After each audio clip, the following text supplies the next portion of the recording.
Sooners will start on their 25. So much emphasis this year going to be on Spencer Rattler and what he's able to do. How about the quick release? Ball just jumps out of his hand as quick release as anybody in college football. Outside the pocket, on the move, as accurate as anyone you will find. And one thing people don't talk about enough, his ability to work through his progressions naturally, works his eyes to find the open receiver. So much to like about Spencer Rattler heading into this sophomore campaign. Heisman favorite, preseason first-team All-American and preseason Big 12 Player of the Year. He'll throw it on the first play and dumping it off out of the backfield. No gain on the play. Good tackle by Nick Anderson on Eric Gray, the transfer from Tennessee. I thought in talking, Dusty, with Rattler the other day, the thing that stood out to me the most was when he said of all the accomplishments, the thing that's meant the most to me, being named captain by my teammates. No question. That spoke volumes to me about the maturation process and where he is as a leader of this football team. Rattler will throw it again here on second down.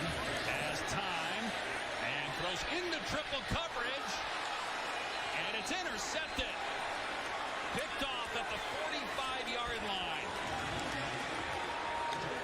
Jaden Kennedy makes the play as Rattler, on just his second attempt of the season, throws a pick.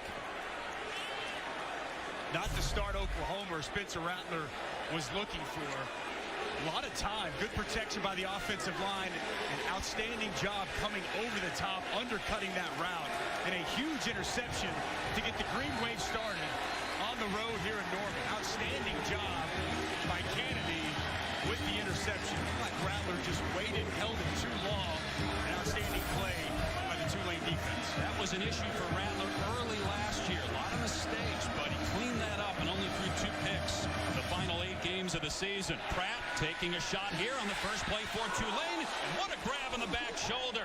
Y.G. Booker with the catch down to the 30-yard line of OU. Outstanding job by Pratt, just putting the ball up in the air and allowing his receiver to go up and make a play. Body control and adjustment in the air. What a start for the Green Wave. And at 25,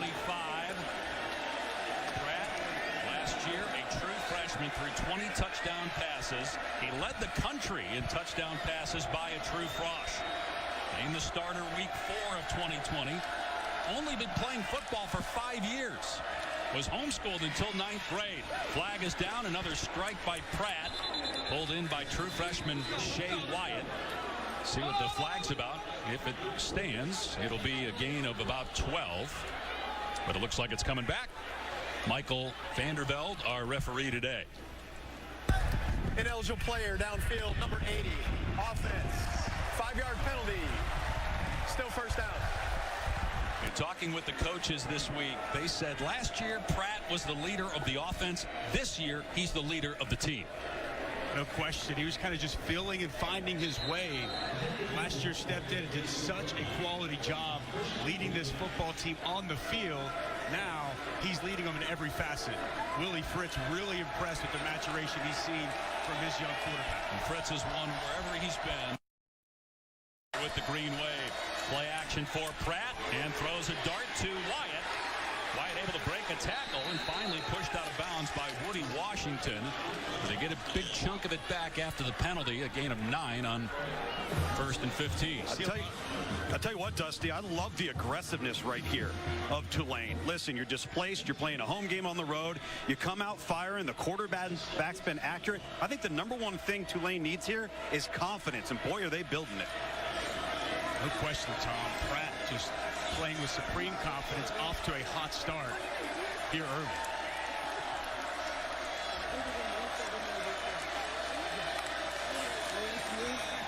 Pratt over the middle. It's dropped right through the hands of Wyatt, who Pratt has targeted 3 times already. It's 3rd down and 5. Run pass option concept. Dart on the slant to the true freshman Wyatt. A ball that he needs to come down with. Once again, we're seeing Michael Pratt, as good as he was as a true freshman, so much improved here already in this opening series. And to beat a team like Oklahoma, you can't have drops, you can't have penalties, you can't have mental errors. You get the interception, but they're going to have to settle for a field goal try. Let's see what happens on third down as Pratt keeps it and picks up the first down. Took a shot from Billy Bowman, but still able to pick up 6 yards and move the chains into the red zone. Really nice read there. Isaiah Thomas comes inside. Michael Pratt reads that. He keeps it, and he gets just enough to move the sticks. Quality choice by Michael Pratt to call his own number and pick up enough to move the chains.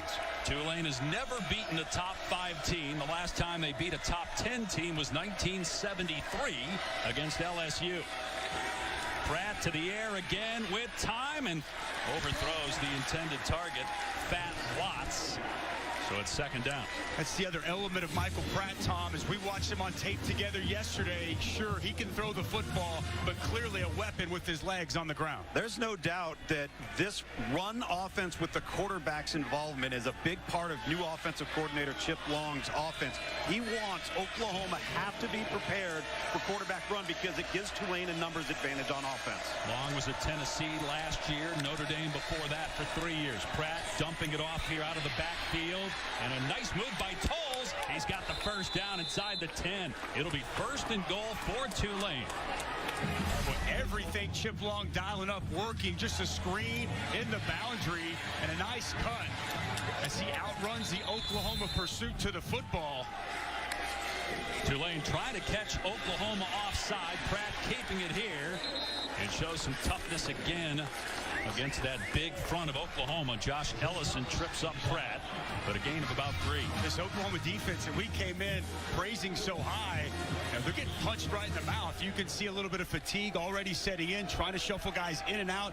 And Tulane right there taking advantage, getting up to the football quickly and snapping it really before Oklahoma was ready. We haven't seen Cameron Carroll get a touch yet. He had 12 touchdowns last year, leading the American Conference. And Pratt going to throw it to him wide open. He walks in for the touchdown. So right on cue, Carroll yet to get a touch. Left wide open out of the backfield.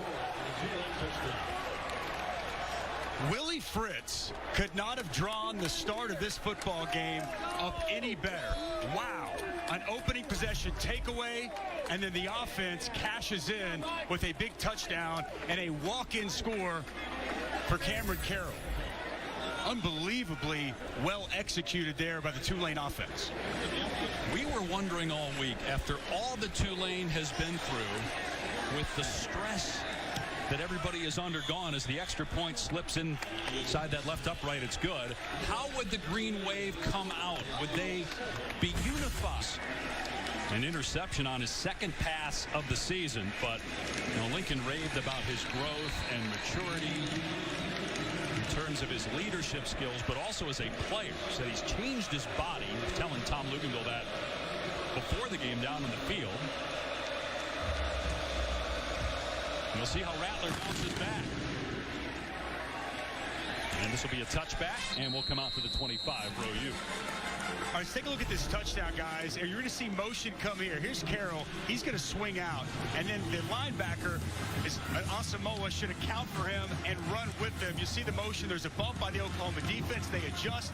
Linebacker gets caught in the trash, doesn't get over the top, and an easy pitch and catch and a walk-in touchdown. Quality play design by Chip Long. The Oklahoma second-level defenders caught sleeping a little bit, and Tulane takes advantage with a nice touchdown in their opening drive.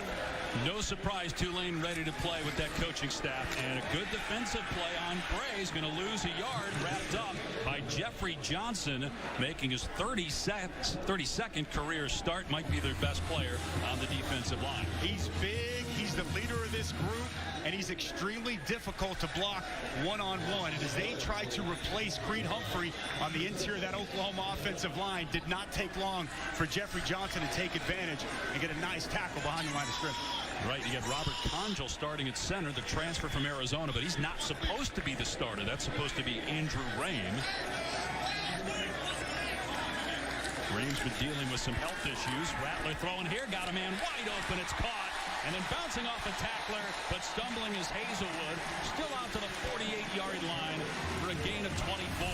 Well, this is a good sign for Oklahoma. Jaden Hazelwood, the former #1 wide receiver a few years ago. He never quite looked himself last year after an ACL injury. Nice job adjusting to the football and picking up yards after the catch. Quick true freshman Mario Williams, and picks up about 4 before running out of bounds. Williams out of Tampa, Florida. They have a ton of depth at that receiver position, including some great young talent, led by Marvin Mims, a sophomore, who had 9 touchdowns last year. Hazelwood, a sophomore as well. Dusty, good to see Jaden Hazelwood not wearing a knee brace for the first time in over 15 months. Rattler off play action on the rollout and pulled in by Hall for a first down at the 37 of Tulane. A gain of 12 as Hall was running free in the Tulane secondary. That's really when Rattler's at his best. On the move, off platform, accurate throw to his H-back tight end. Pitch to Gray, trying to find some running room off that right side, making defenders miss. Excellent run by Eric Gray, the newcomer of the year preseason in the Big 12. He was at Tennessee the last couple years. Rushed for a combined 1,300 yards there. Such a big addition in the offseason. I had a Tennessee game last year. I thought Eric Gray was the best player on the roster. Excellent vision and a space player who's going to add a lot catching the football out of the backfield for this Sooners offense. You got Gray and Kennedy Brooks, who opted out of last year. Those are the only 2 scholarship running backs that you'll see today. They do have a couple of walk-ons. Rattler, another quick throw to the flat. Michael Woods on the run, trying to tiptoe the sideline. He ends up falling out of bounds, stepping out at the 14-yard line, but it's a first down for the grad transfer from Arkansas. You know what I love? Marvin Mims, a great pass catcher. Watch him block on the perimeter, get just enough of the defender to spring Woods to the sidelines, and a big gain, putting Oklahoma in the red zone on their second possession. Dusty, this is how Oklahoma gets you tired. This is how they get Tulane's tongues dragging. Lateral move. Movement, Tom, on the right side of the offensive line for the Sooners. It'll push him back outside the 20. False start, number 56. Offense, 5-yard penalty. Still first down. It's on Chris Murray, senior right guard. The first full college football Saturday of the 2021 season. Got some great games throughout the day on ABC and ESPN. Concluding tonight with Georgia Clemson. You got ABC, Sunday Night Football, Notre Dame, Florida State. Monday Night Football, ESPN, Louisville, and Ole Miss. What a slate of college football, Pash. Man. No Lane Kiffin, though, for Ole Miss. Tested positive for COVID. He won't coach that game. Rattler hits Williams again out in space inside the 15. And dragged out of bounds by Kennedy at the 11-yard line. So pick up about 4 there. Mario Williams going to have a chance to be one of the breakout players in all of college football. And I know, Tom, you love what Mario Williams brings to this team. He's a combination of Brian Broyles and Hollywood Brown. And he's one of those players that can take the top off the defense, but also catch what you just saw a little bubble screen, take it 20, 40, even 80 yards. He is so exciting. So many things you can do in this offense with him. Kennedy Brooks in the game at running back, but Rattler to throw, and now steps up and takes off. Rattler inside the 10, and down he goes at the 7. Gain of 4 for Rattler, who did rush for 6 touchdowns a year ago. It's a big third down here. Third down at about 3. Playbook wide open for Lincoln Riley. 3rd and 3. Run, pass, everything open at his disposal. Kennedy Brooks a little bit bigger running back in the game as opposed to Eric Gray.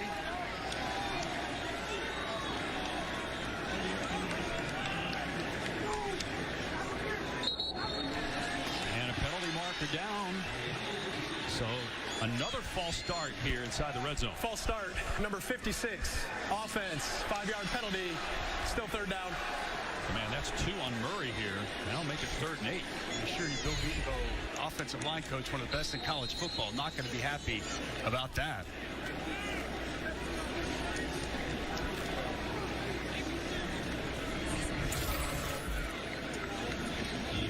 So 3rd down and 8. They're going to flex Brooks out here and go empty.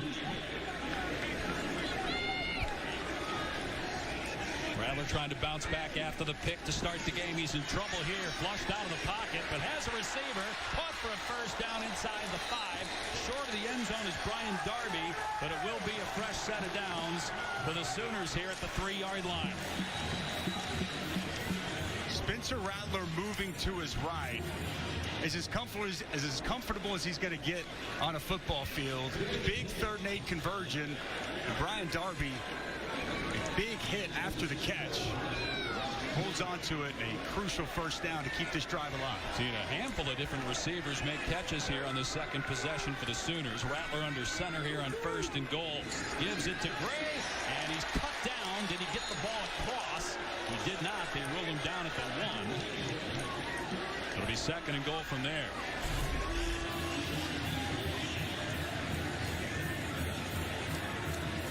Boy, I thought he's close. Yeah. I think they're going to have to take a look at this.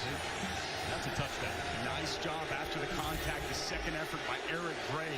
The forward lead and extending the football over the front plane of that goal line. I'm surprised they haven't stopped it upstairs. Rattler on 2nd and goal. Keeps it here. Plows his way. Close to the goal line. Still no signal. Now we have a touchdown. Touchdown Spencer Rattler on the 2nd drive.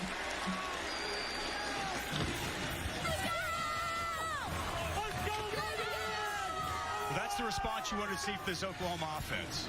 Obviously a slow start with an interception on the 2nd play. Tulane goes right down the field, scores a touchdown, and that's the answer Lincoln Riley's looking for from his team. We talked a lot about Rattler and that defense, but Oklahoma, in terms of their special teams, as good as anybody in college football as well. They have a transfer punter, Michael Turk from Arizona State, a 2-time first-team All-Pac-12, and they have one of the best place kickers in college football in Gabe Burkich.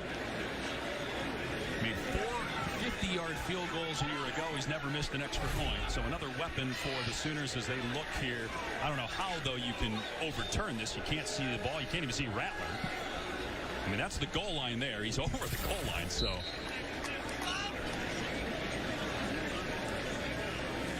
No reason to spend more time reviewing that. More movement by Oklahoma. You just hate to see this, guys, and it's week 1 stuff, right? Sloppy stuff, preventable Start, stuff. number 70, kicking team, 5-yard penalty. These are the things, Tom, that'll drive a coach absolutely crazy. Oh, yeah. Things that you can control, procedure penalties. Definitely want to see that cleaned up throughout the course of this game. Right, so 3 false starts here in the first quarter already. Really in the last 3 minutes by Oklahoma. And Burkich nails it, ties the game at 7 at the 6-minute mark of the opening quarter here in Norman. Andy in the studio. Dave, good afternoon. Time now for our AT&T 5G studio update. The big house, Cade McNamara leading the Michigan offense. 11-play drive to Blake Corum, 14 yards. Michigan on the board first against Western Michigan. They would respond. Ladarius Jefferson punching it in. Right now, 10-7 Michigan over on ESPN. Dave, back to you. Well, Kevin, there were a lot of people surprised that, Jim Harbaugh got another year. We'll see if this is the year finally for Michigan in the Harbaugh era. Made a lot of changes on that defensive staff. Went a lot younger. I know last year kind of set well with Jim Harbaugh or anyone with Michigan football. Big year for them. Pratt to throw it here. And stands in there strong and completes it for a first down out to the 38-yard line to his tight end, Will Wallace. Well, it's good protection by the offensive line first and foremost. And as you mentioned, Dave, Michael Pratt right in the pocket locates his open tight end. They fake the end around. Time for Pratt. Got a wide open man inside the 30-yard line. Down to the 20 is Tyrick James. How about the offense, the execution, the design early on for this Green Wave team? Outstanding play design. You see the tight end Tyrick James working there just as a wing, unaccounted for, unidentified, a bust. Michael Pratt locates his wide open tight end for a huge play. 44 yards. Now they run it here. Carroll off the left edge. Fights down to about the 15-yard line. A gain of about 4 on the play, second down and 6. Dusty, I tell you what I've been so impressed with is the execution and the preparedness of this Tulane team. We can talk all we want about a hurricane, about being displaced in Birmingham. Clearly, this galvanized this football team to focus on one thing and one thing only, and that's executing the game plan.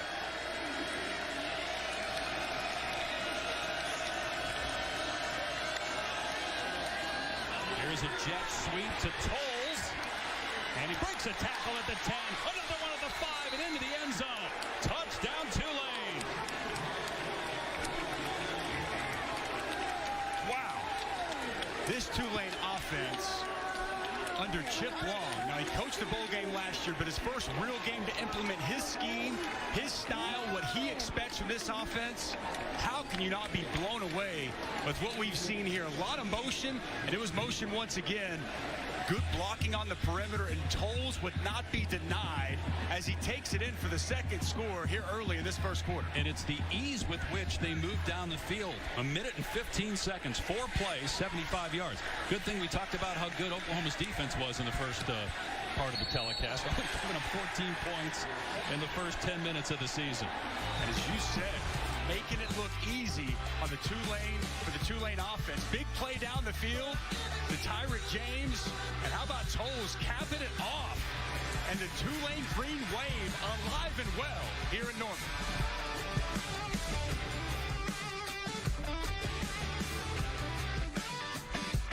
Here's a little question for you. Why are there interstate highways in Hawaii? Yo, I was wondering, why does quicksand work so slowly?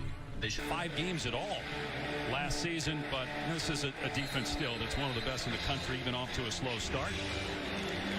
A little shell-shocked here early. Chip Long in this offense, creativity, outstanding execution. Green Wave looking like a force here early. Another deep kick, so it will come out to the 25 for Oklahoma.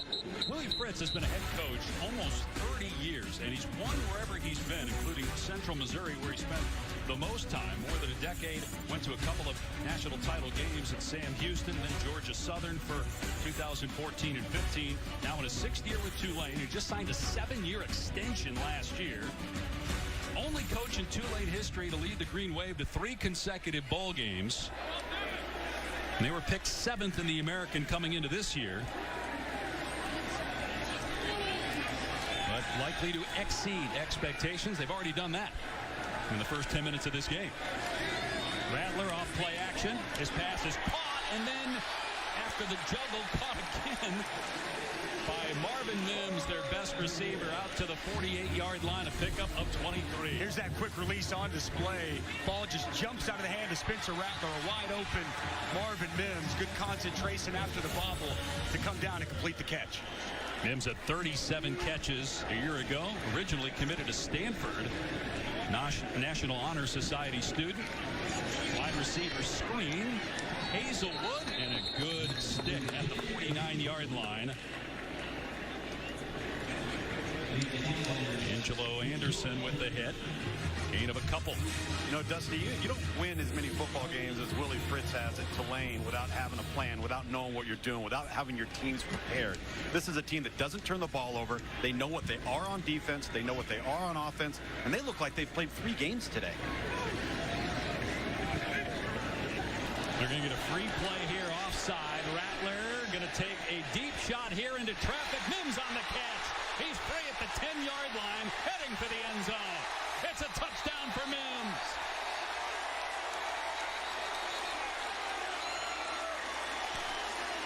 That should stand. It'll be a 51-yard score by Mims. Well, that did not take long for Spencer Rattler and Marvin Mims to answer the Tulane Green Wave. 46 seconds to be exact. Well, a little bit of a conversation over there in the end zone, but I'm with you, Dave. I think they're going to take a look at this and realize this is 6 for number 17. Ruling on the field is a touchdown.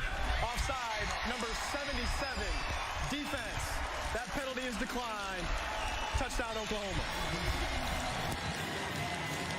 Marvin Mims had 9 touchdown catches a year ago. This is outstanding protection from the Oklahoma offensive line. Look at the adjustment by Marvin Mims.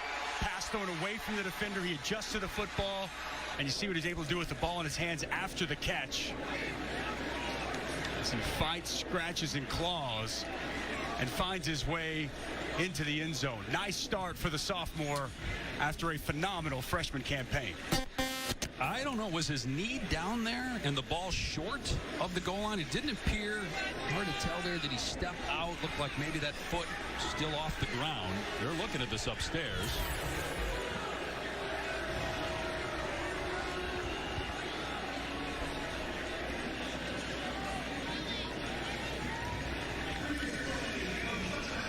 Is under further review.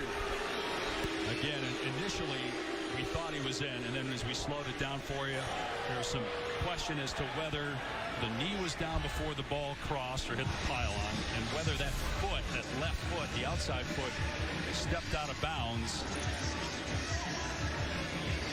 I think he's in. You agree? I do. We'll see. Take a look at the side here, because you were right. Looks like that left foot. Where does the left foot come out? Left foot, is it out there? The left foot's out there. It's before the ball crosses the goal line.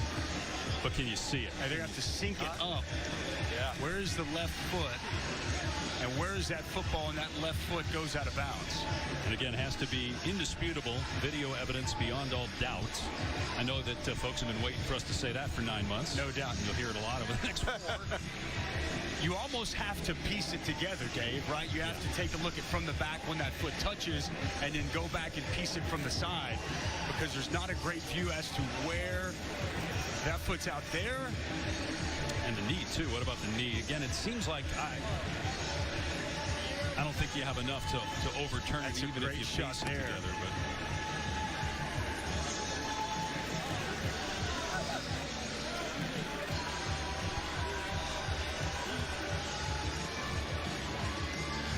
I got to be honest with you, Cards. I think the foot's out before the ball crosses the goal line. But can you see it? Is it enough? That's the point. And it was a touchdown on the field. Right, was the knee, too. That left knee, hard to tell if that's still off the ground, but because the ruling on the field is a touchdown, seems that it would be difficult to overturn it, although there was a play on the last drive that looked like there should have been a review, because it appeared that there was a touchdown, but the running back was ruled short, and they didn't review it.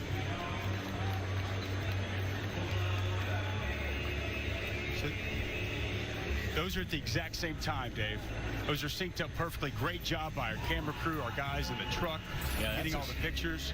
So that's his left foot, and he's out. Yeah, I think he's going to be short of the goal line. After reviewing the play, the runner is out of bounds short of the goal line. The ball will be placed at the 1-yard line. It's 1st and goal, Oklahoma. That's really well done by did. our truck and by the officials, piecing that together and coming up with the right call. Bill Scott, the replay official, and they got it right. So it'll be 1st and goal from the 1. Still a 50-yard catch and run by Marvin Mims.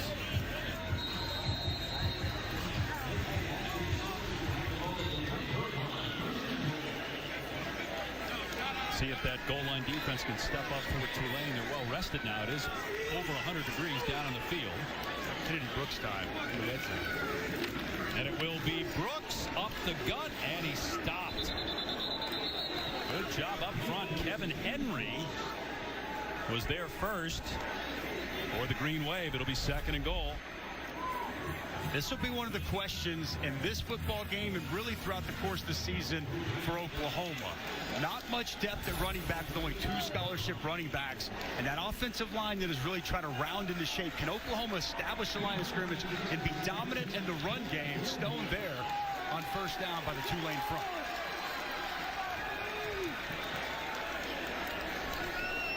That's the true freshman, Caleb Williams, very mobile. Right, coming in here at quarterback. Williams going to keep it, and on his first collegiate play, he's into the end zone for the touchdown. You knew we'd see Caleb Williams at some point in this game. He comes in here on the goal line. And the freshman from Washington, D.C. takes it home. His high school team didn't play last year because of COVID, so that's his first touchdown in 2 years. Well, he's the #1 dual-threat quarterback coming in for a reason. So much to like about Caleb Williams, from leadership, his mobility, and his ability to throw the football. And now a wrinkle for Lincoln Riley to throw at defensive coordinators all across the country. And Burkich puts it through to tie the game at 14. much buzz around this program about Caleb Williams. And this kid has star potential written all over him. And Tom, I know you absolutely love what Caleb Williams brings to this Oklahoma roster. I really do. And listen, I know the story of 2021 with this offense is Spencer Rattler, and deservedly so. But I'll go on record saying right now, when it's all said and done, that young man right there, Caleb Williams, will be the next free and out NFL first-round draft pick quarterback for the University of Oklahoma. Well, you look at the last 5 years, right? Baker Mayfield was here for 3 years, just one with Lincoln Riley as the head coach, although Lincoln obviously was running the offense. And then you have Kyler Murray that comes in for 1 year. Both guys win Heisman trophies. Jalen Hurts comes in for 1 year. He's the runner-up. Now you have Spencer Rattler, his second year. And you would think this is probably it for Rattler. He'll go to the NFL. And it'll be Caleb Williams' turn next season. There is a lot to like. We've talked extensively about him, Tom. I echo your sentiments. When and if Spencer Rattler does decide to depart and go to the NFL, this Oklahoma offense going to be left in extremely good hands with Caleb Williams. Big time.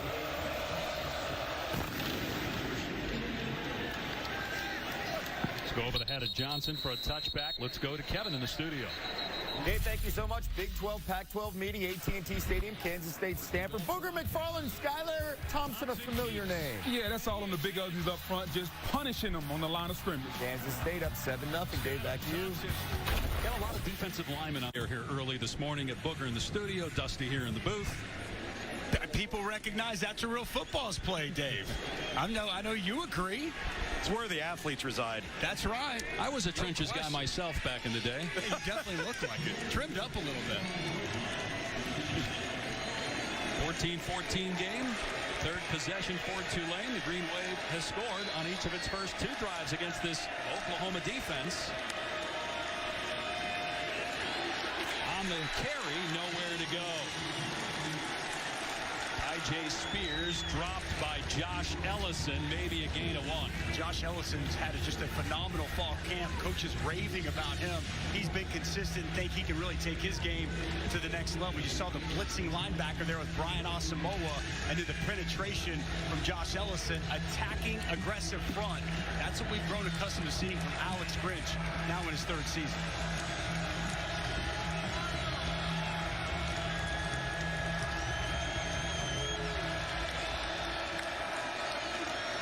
They're going to run it again here with Spears, and he's got some room off that right side, and he picks up a first down.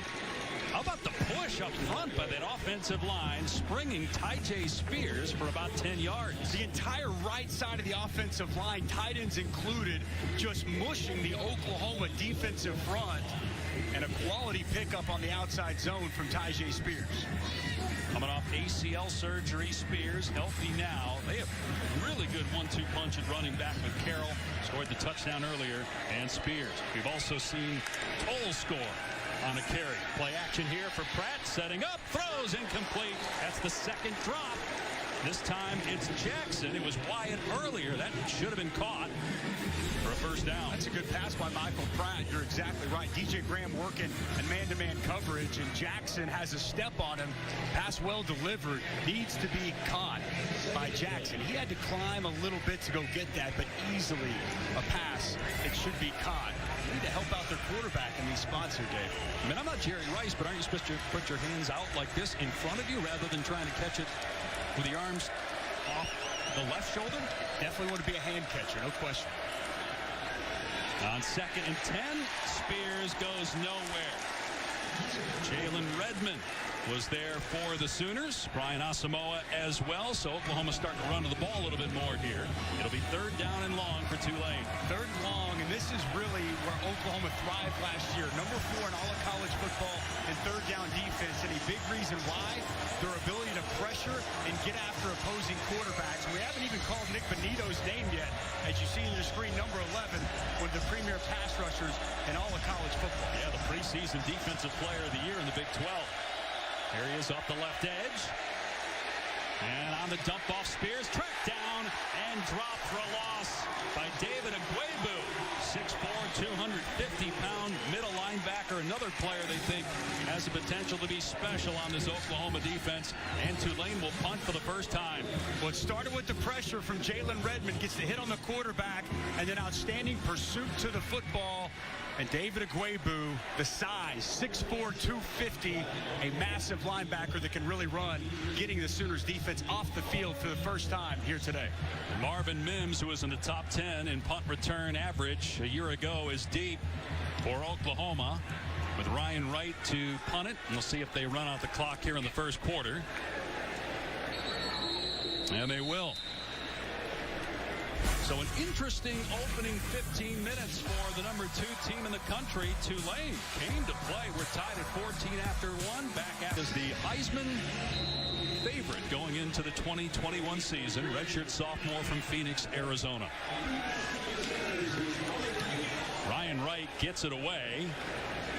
And Mims signaling, and it's fair caught at the 16-yard line. Plenty of college football on ABC in the next couple of nights. Tonight, a top 5 matchup. Georgia Clemson from Charlotte. That's at 7:30 Eastern, 4:30 Pacific. And then tomorrow night, Notre Dame in the top 10 preseason. Where is Florida State in 2021? It's been a rough couple of years. We'll see where the Noles are tomorrow night on ABC as they take on the Irish. I don't know if Florida State wins that game, but I think they're impressive, and we get a sense that year 2 for Mike Norvell, things are looking up in Tallahassee. Rattler off play action, setting up. Over the middle, it's caught by Mims out to the 45, and a beautiful toss. A touch throw there by Rattler. And it's a gain of 29. Play action. I love the eyes on Spencer Rattler. Works all the way to his right. Snaps back to the middle of the field. Locates his target. Back here on a wide receiver screen to Williams. And a good ankle tackle at the 46-yard line by Monroe. No incompletions for Rattler since that interception that he threw on the second play from scrimmage. As we were showing those graphics, I think I'd be remiss not to point out, with all the quality quarterback play that everyone has seen in Norman, Oklahoma since Lincoln Riley showed up. Not only is he the head coach, he's the offensive coordinator, but he's also the quarterback's coach, has complete control of that position room. Going for 13 straight completions. Has a ton of time, but everybody covered. Rattler going to keep it here and shoved out of bounds at the 48-yard line by Henry. Third down coming up.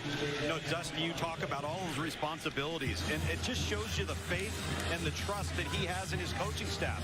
If you're going to have to step away from headlining the room because you've got to address a quarterback situation or an offensive situation, that means you undeniably love your coaching staff and have the utmost faith that nothing will be left unturned. Third down and 5 for the Sooners at their 48-yard line. Oklahoma ranked second. First time since 2011 they were this high when they were number 1 that year. And they ended up losing 3 games that season. Again, Rattler with time, but everybody covered. Takes off. Receiver comes free. It's a catch. Will they rule the first down? Let's see. It was pulled in by Darby. Forward progress. They're saying it's 4th down on the field. He's short by a yard. Keep an eye on the ball here. It's a quality job by the defender to come up, lower the boom, and prevent Darby from getting to the sticks. Good spot by the official. Do you like this, going forward on 4th down here? I have no doubt that Lincoln Riley was going to roll the dice and go for it right here. Trust in your offense, and he's showing trust as well in his defense. I do think this is the right call at this juncture in the game. You got Jeremiah Hall in the backfield as well. Brooks with the carry, gets it easily, and then some inside the 30-yard line. They finally get him down inside the 20. Larry Brooks on the takedown at the 18. Now there are a couple of penalty flags on the field, on the far side of the field, downfield, after that 33-yard pickup. Gonna have some extracurriculars here, guys.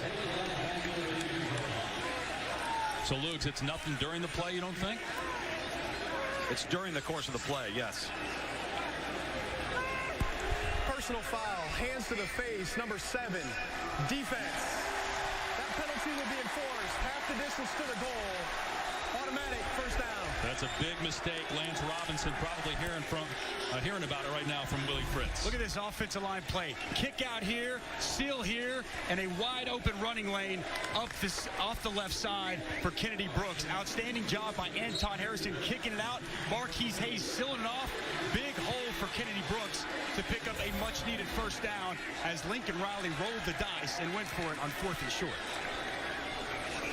Brooks gets the carry again, able to keep his balance inside the 5, and finally thrown out of bounds at the 4-yard line by Jeffrey Johnson. Good hard run by Brooks, who had back-to-back 1,000-yard seasons in 2018 and 2019 before sitting out and opting out in 2020. See some of the physicality and balance there on the run by Kennedy Brooks. Somebody DeMarco Murray, running backs coach, happy to have back in his room and a part of this Sooners offense. DeMarco himself, great player here at Oklahoma. Played 7 years in the NFL.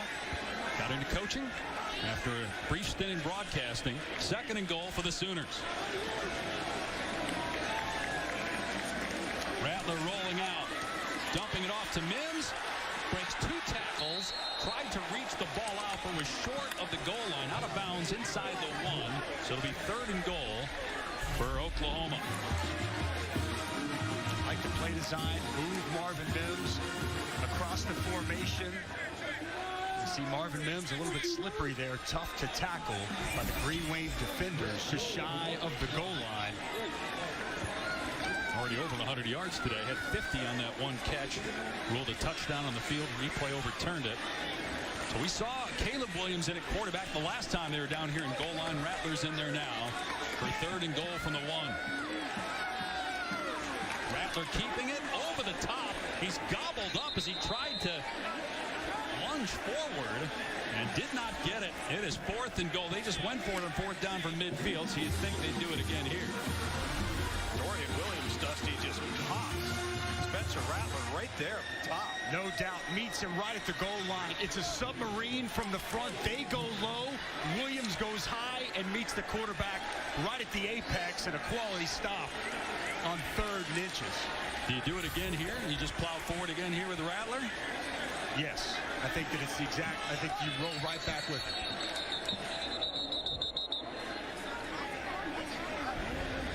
We have a stoppage of play. Don't know if it's a timeout called by either team or perhaps replay review, but man, live, he clearly was short. It looks like we're good to go. We reset the play clock and go. So 4th down and goal. Oklahoma trying to take the lead for the first time today. Kennedy Brooks, a great option here as well, Dave.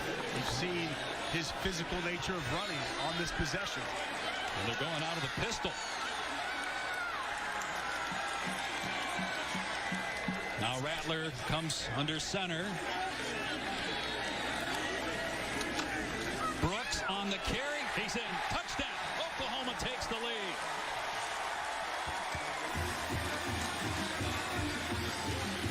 Good forward lean, lowering the shoulder. Marvin Mooney tries to meet him at Night on ESPN.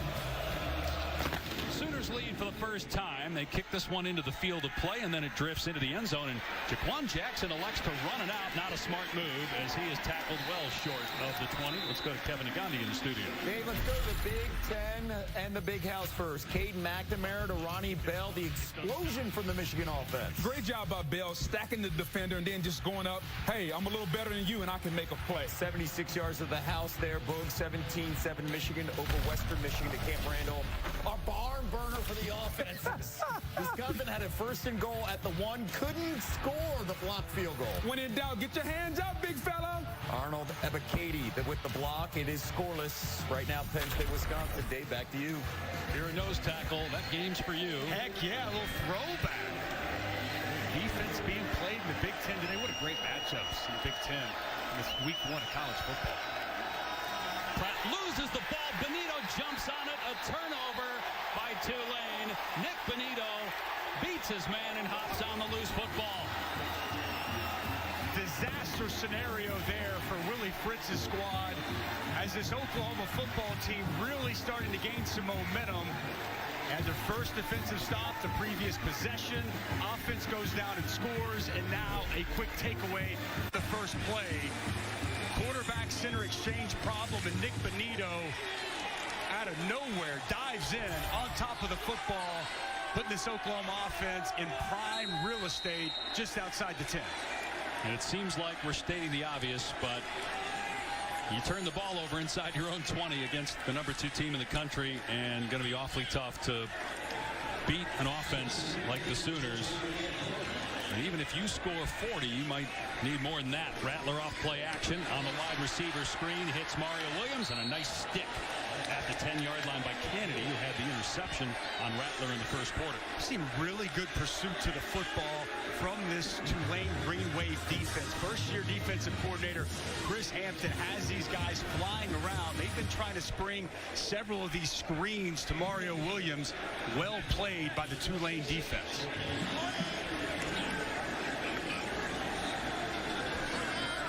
Chris Hampton, first year as the D coordinator. He was at Duke last year. 2nd and 8 for Oklahoma. Play action for Rattler. And on the fade, it's broken up. Intended for Hazelwood. Jalen Monroe made the play. The Sooner crowd wants penalty marker but won't get it. They're down. Well, there's pushing and shoving on both sides. I like the no call here by the official. You see Jaden Hazelwood trying to create some separation. Monroe goes up, high points the football. Personally, I like the no call, Tom. You're right. I was standing right next to it. You know what I love even more? I look right to Lincoln Riley. He doesn't even look at the official. He's not concerned. He's not upset about the call. He's looking at his play sheet and moved on to the next play. One guy to look for here. How about Stogner down here? Red zone target a season ago before his injury. Let's see if Spencer Rattler looks his way. Rattler throws back, shoulder incomplete. Going for Mario Williams. Robinson in coverage, and boy, that's a big stop after the turnover by Tulane to hold the Sooners here to 3 points. One-on-one Mario Williams, we've talked a lot about him. Good adjustment, just unable to come down with the football. I like the ball placement away from the defender by Spencer Rattler. The true freshman Williams unable to bring it in and cap off that drive. Great stop, as you mentioned, Dave, by Chris Hampton's defense, holding this Oklahoma offense to a field goal attempt. 26-yarder for Burkich. And he's perfect, stretching the lead to 10, but Tulane will take it after the mistake. First play of that last possession. Mishandling of the football on the center QB exchange. Benito with the fumble recovery, but just 3 for OU.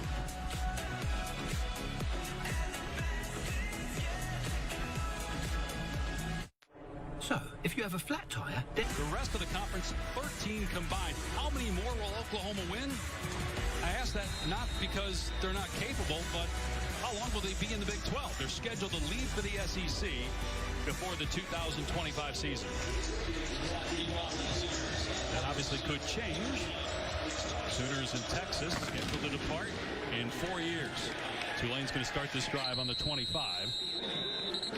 The shocking tweet that went out, and then about 48 hours later, after the tweet about Oklahoma and Texas joining the SEC, there was the official announcement.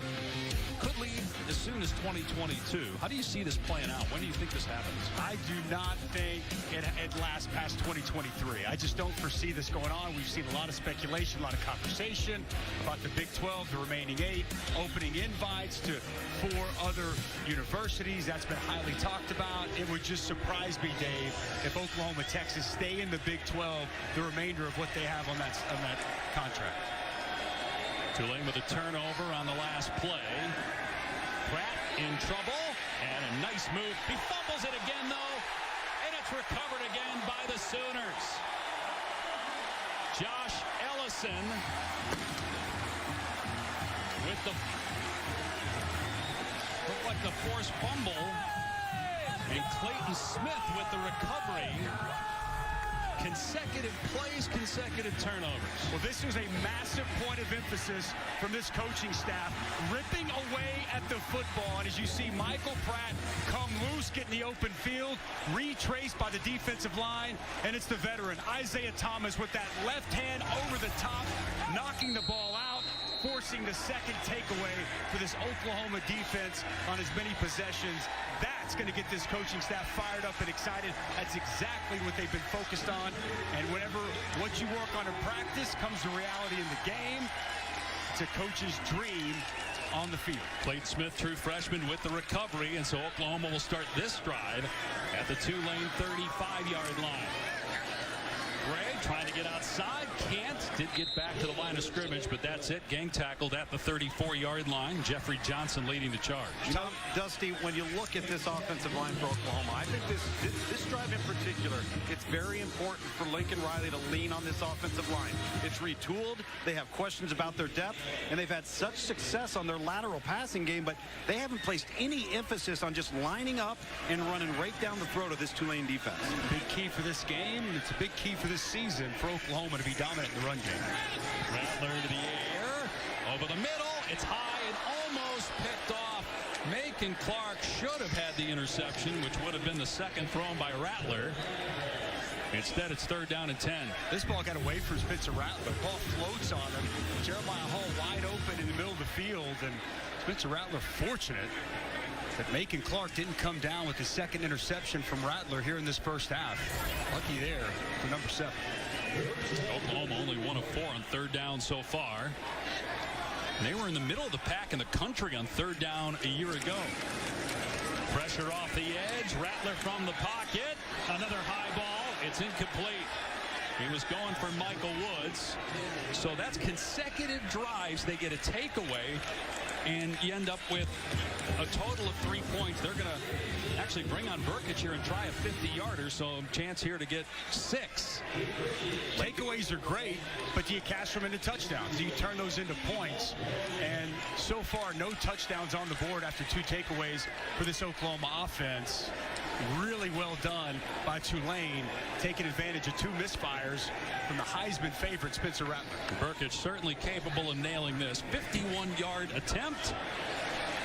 It has the leg, and it's good. So 2 field goals by Burkett off of consecutive takeaways, and the lead is 13 for the Sooners. We talked earlier about it's not just Spencer Rattler and the defense. They are excellent on special teams, in particular with their punter and kicker. So Tulane down 13. The Green Wave plays in the American Conference, and here's a preview of our upcoming AAC games on ESPN+. You got Cincinnati in the top 10 preseason, taking on Miami next Saturday. A game that's going to be at Legion Field in Birmingham, where Tulane is relocated. They're going to take on Morgan State, although we have been getting good news from the folks at Tulane saying initially it looked like it might be a month that they're in Birmingham, but now they're talking that perhaps after that Morgan State game they can go back to Louisiana. The power is starting to come back in the city of New Orleans, so that's great news after the destruction left by Hurricane Ida, that the outlook is improving in the city of New Orleans and the state of Louisiana for Tulane to return. Willie Fritz spoke at length with Ed Ogeron this week, the head coach at LSU. Ogeron called Fritz immediately. LSU was able to get out to Houston, and they're playing in LA at UCLA later today. Touchback, it will come out to the 25 here for Tulane. It was a flawless effort to start things off for this offense, but miscues the last 2 possessions. Quarterback center exchange problems 2 possessions ago, and then a really nice job by the Oklahoma defense and Isaiah Thomas ripping that ball away. Michael Pratt's got to keep that high and tight and take care of the football. If you're Willie Fritz and offensive coordinator Chip Long, got to be talking to your quarterback. Calm down, relax, settle in, and let's take care of the football and execute this offense the way we did to open up this game. Well, they got him an empty, so you would think he's not going to be running on this play. He was on the last 2, although the first one, again, he was trying to roll out and just mishandled the snap. Long throw here. It's caught, and there's some room for James down the sideline. Bumped out at the 36. the first down. Tyron James wide open on the near sideline. Some miscommunication there with coverage as the tight end unaccounted for by this Oklahoma defense, and Pratt fires a strike to move the chains. That defense has lost James a couple times here in this game. Yes, they have. Unidentified guys down the field, not something Alex Grinch is going to be happy about when they look back at this tape. Handoff, Carroll, upended for a loss at the 34-yard line. It's Pat Fields, two-time captain, senior from Tulsa, making the tackle for a loss. The veteran comes up from the safety position inside the box, knives underneath the offensive lineman, makes a quality tackle for loss behind the line of scrimmage. That's what this defense is predicated on, playing on the other side of the football. Nice job by the senior, making a solid open field tackle.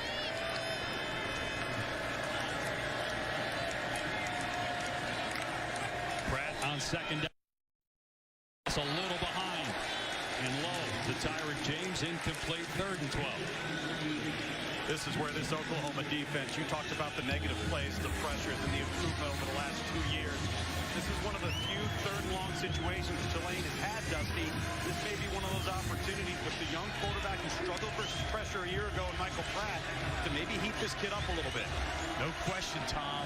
I would highly anticipate pressure, at least a pressure look coming from Alex Grinch. Asamoah mugged up. Instead they rush 4. Pratt in trouble though, and sacked. He hung onto the ball this time, but dropped by Isaiah Thomas at the 30-yard line. 8.5 sacks for Thomas a year ago. Tulane will have to punt it. Well, Isaiah Thomas was so crucial a season ago. You see him working off the right side. Good bull rush as he walks the offensive tackle back, sheds the offensive lineman, and engulfs the quarterback, Michael Pratt. Exactly what you dial up and you hope for. You can get home with 4 with that quality pass rush and get off the field on 3rd down.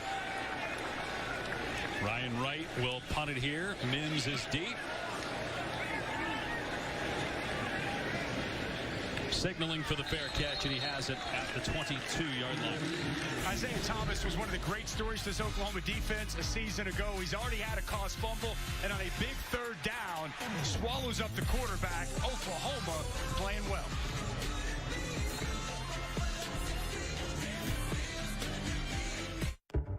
Curiosity pushes you forward. It's what they did last Saturday night. They've been in Birmingham all week. They will play a game next week in Birmingham, but they're hopeful to be able to return to New Orleans after that, as they are starting to get some power back. Here's a reverse to Mario Williams. He's going to throw it, and a sliding catch is made by Hazelwood. A gain of about 12 and a 1st down. Lincoln Riley always likes to dig into the bag of tricks. A little reverse pass. A true freshman, showing not only is he dynamic with the football, he can throw it as well. Nice job by Jaden Hazelwood going down, completing that catch. Lincoln's going to have a good time critiquing the form on that one tomorrow morning. He was on the move, Tom. I know it was. Run play, Eric Gray. Oh, he gets clocked at the 40-yard line, but bounces right up. Kennedy and Moody in there on the hit. Pick up of 8. 5.5 to go here in the first half. Important drive here for Tulane to try to stay in the game. If you look at some of the other games coming up today on ABC, you've got Alabama-Miami next tonight. Georgia-Clemson, Sunday Night Football. Notre Dame in action. Louisville-Ole Miss Monday on ESPN. Play fake for Rattler, being flushed out of the pocket, throwing on the run, and an excellent pass. 1st down catch, Michael Woods at midfield. Michael Woods, another one of these transfers, really helped bolstering the overall depth of this Oklahoma wide receiver core. Comes in from Arkansas, highly productive a season ago for the Razorbacks. And a nice job breaking off that route on the comeback, and Spencer Rattler on time and on target to move the sticks. 20 unanswered points by Oklahoma. Rattler wide open is Stogner.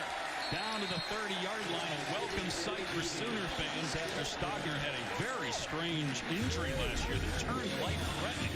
Had a strep infection after a thigh injury. Ended up in the hospital for 12 days, lost 35 pounds, did return for the Cotton Bowl, And he's an excellent red zone weapon for them. Matchup problem against the defense. 6'6", 250, big catch radius. And with the play action, the linebacker second level got sucked up, left the big tight end wide open. Easy pitch and catch.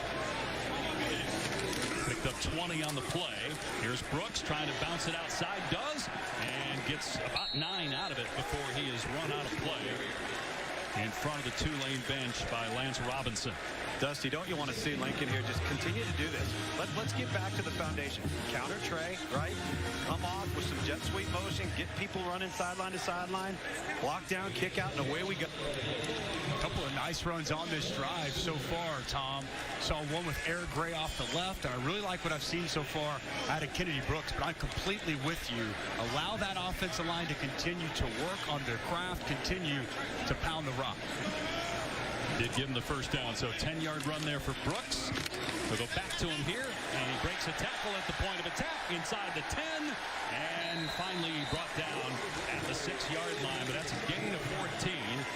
And Oklahoma looking to go up 20 now. 3.5 to go, first and goal. Well, if there was any rust after the year away, Dave, that rust is gone now. Love the patience there by Kennedy Brooks. Never gets in too big of a hurry, and then when he sees the opportunity, bursts through the hole. Outstanding second quarter in particular from Kennedy Brooks. Oklahoma doubling up Tulane in time of possession. 2 big turnovers by the Green Wave. Deep in their own territory. Big reason why Oklahoma has a commanding lead. Out in space, Mario Williams trying to get to the corner. Dives for the end zone. Touchdown, Oklahoma.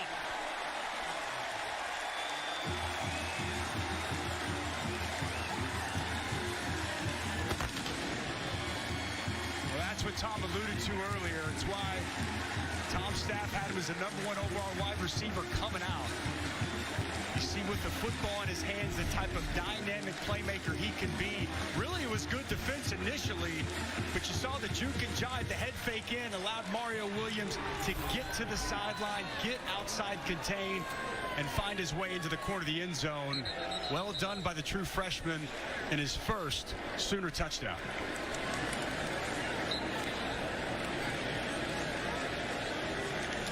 So Rattler with a touchdown run. And now his first touchdown pass of 2021.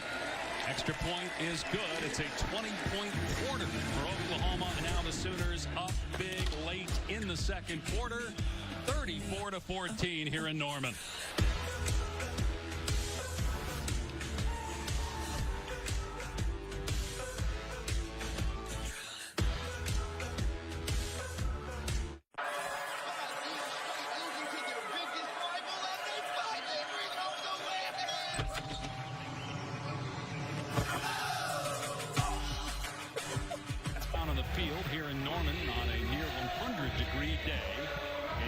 Scheduled to be played at Yulman Stadium on campus, not at the Superdome, but on campus at Tulane. And talking with officials from the athletic department, they said that actually the stadium did not suffer any damage, so that's good news for the student athletes going forward as we check in with Kevin Nagandi in the studio.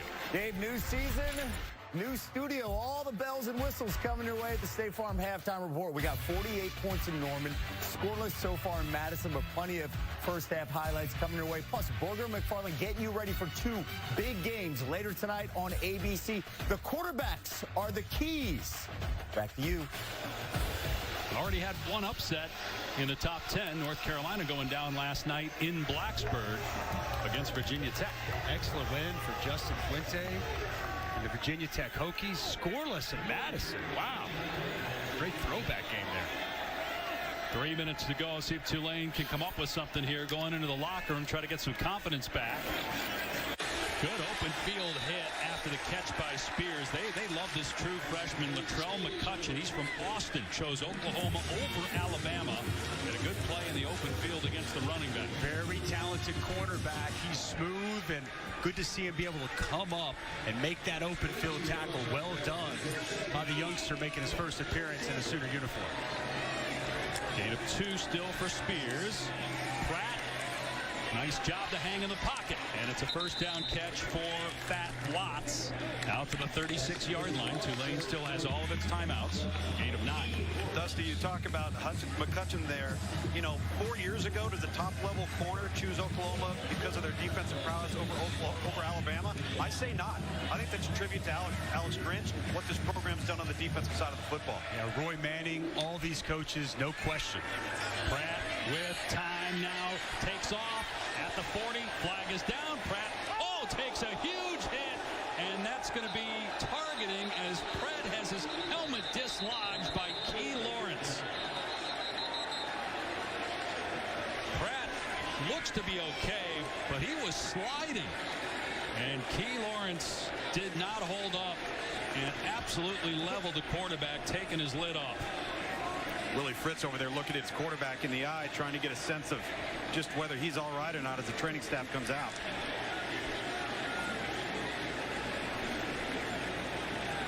Hope that he's okay. Just a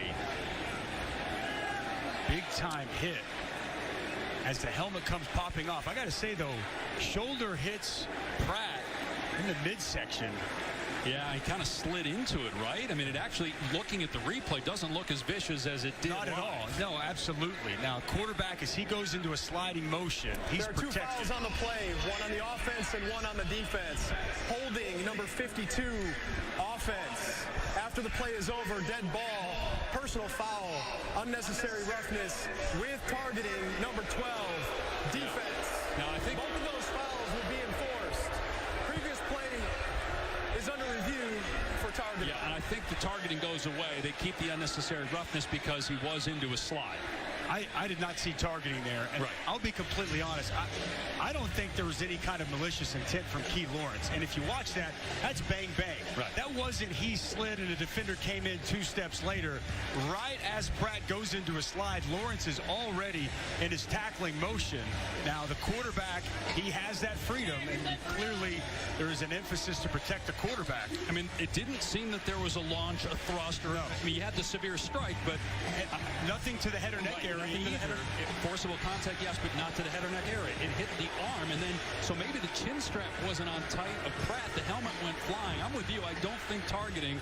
I think because Pratt's sliding, I mean, they can't overturn the unnecessary roughness. Correct. That stands no matter what. It's just now do they overturn the targeting and allow Key Lawrence to stay in the game? I think that you definitely should, based off the way I look at that, because as we pull up, you know, the key points of emphasis for targeting, I don't see any of the indicators there. Man, that looks absolutely vicious, and you really hope Michael Pratt's okay. That's really tough as a defender because he's coming to hit, Dave, before Pratt even starts to slide. And as Key Lawrence, the Tennessee transfer, again, already in the tackling motion, then that's when Pratt goes to slide.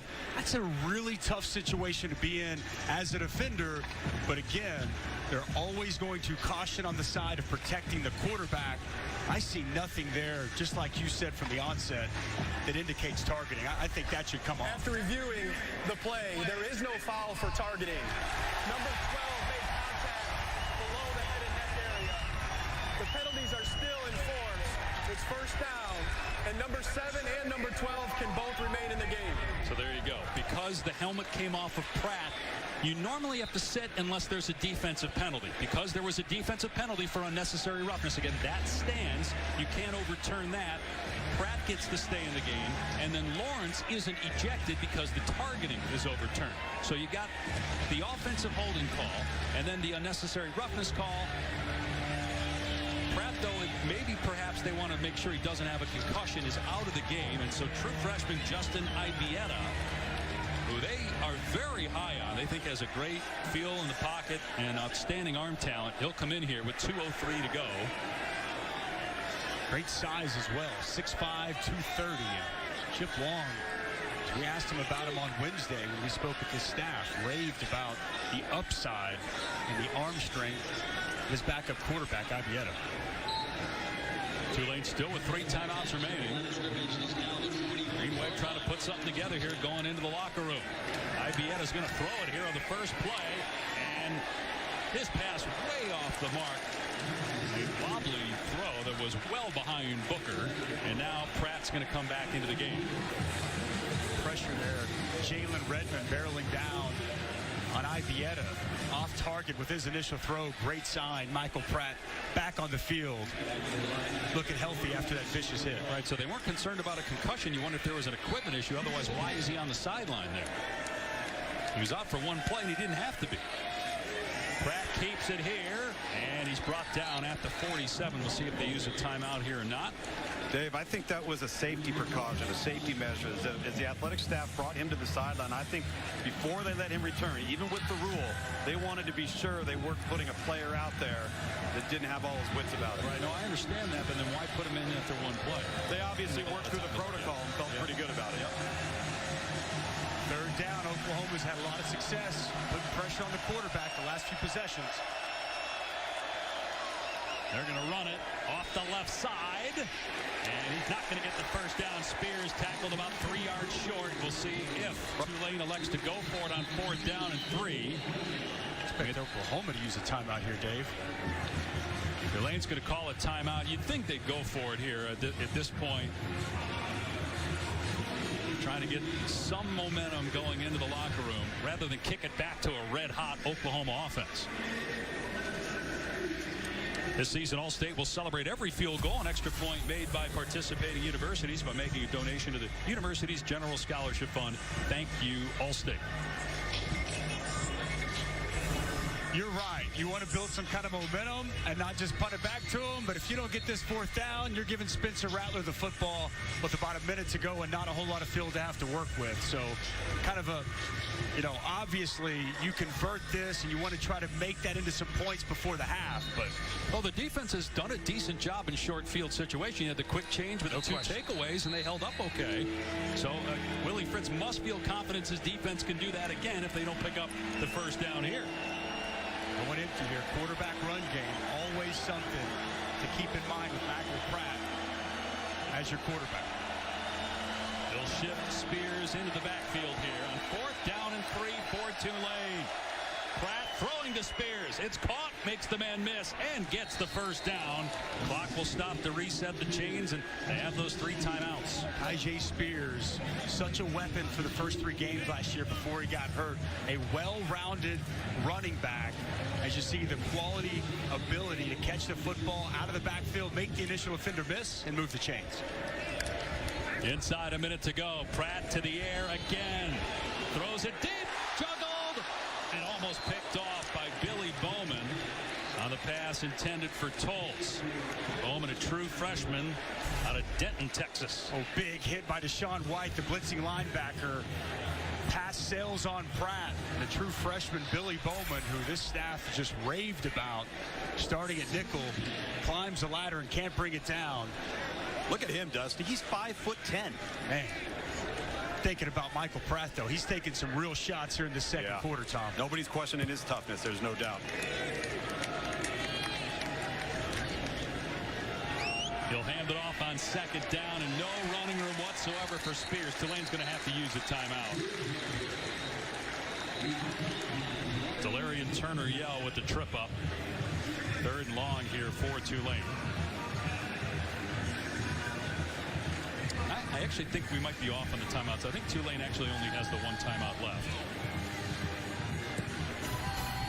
Tomorrow night, the only college football game on the schedule is on ABC right here with Florida State trying to knock off number 9 Notre Dame. Kyron Williams coming off a phenomenal 2020 at running back for the Irish. Over 1,100 yards and 13 rushing touchdowns, the most at Notre Dame in over 20 years. Exciting player to watch. I like his physicality. The most intriguing part to me for Notre Dame, Jack Cohn, former Wisconsin quarterback, taking over for Ian Book. How is he able to navigate that offense? Clearly with a strong running game in Kyron Williams, but new face behind the center for the Irish starting tomorrow night. So we have it as 2 timeouts. One of the officials said they have 1 left, so we'll see. Got to pick up the first down for it to matter. 3rd and 9 for Tulane on the OU 45. Pratt in trouble, gets rid of it, and it's dropped incomplete. There was pressure immediately in the backfield. 4th down. Well, it's Nick Benito coming off the edge. Watch the inside move as he's just going to work right underneath the offensive tackle and get there really before Michael Pratt's able to allow that screen to set up. That initial first step quickness, so potent for Nick Benito. They were trying to set up the screen. They didn't even have time to get that set up. Yeah, he just wrecked the play, as he does so often. Tulane going for it on 4th down and 9. Down 20 points. Pratt, arm is hit, ball comes out on the ground. Doesn't matter who recovers it because it's Oklahoma ball. Reggie Grimes coming from behind, chopped it out. It'll be OU ball at the Tulane 40. We've been waiting for Reggie Grimes to really turn into the premier pass rusher that they thought.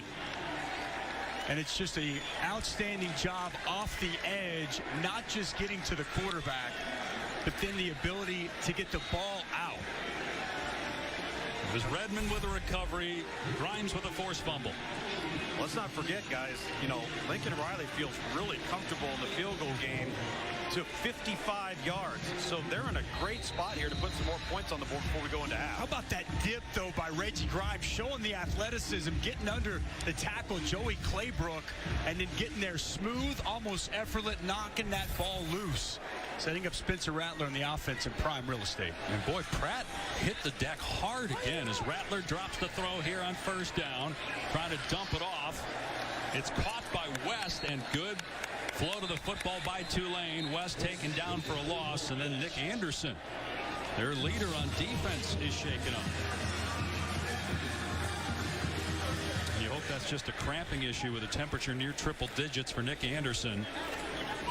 He's had such a rough last couple weeks, obviously, with everything going on in New Orleans. He's from Mississippi, said his home's okay, but his sister Addison was in a car accident recently, needed surgery, but we were told today she's doing okay. Anderson wants to be an FBI agent when he's done playing, got a 3.5 GPA,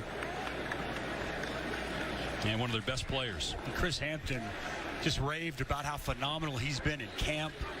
Had a quality season a year ago, and really helps make up that solid and deep linebacker room as he limps to the side.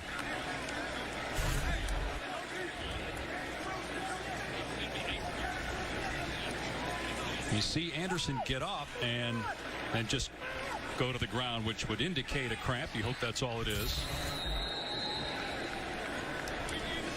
22 seconds remaining here. Oklahoma with one timeout left. Tom mentioned the range of Gabe Burkich. He's already made a 51-yarder.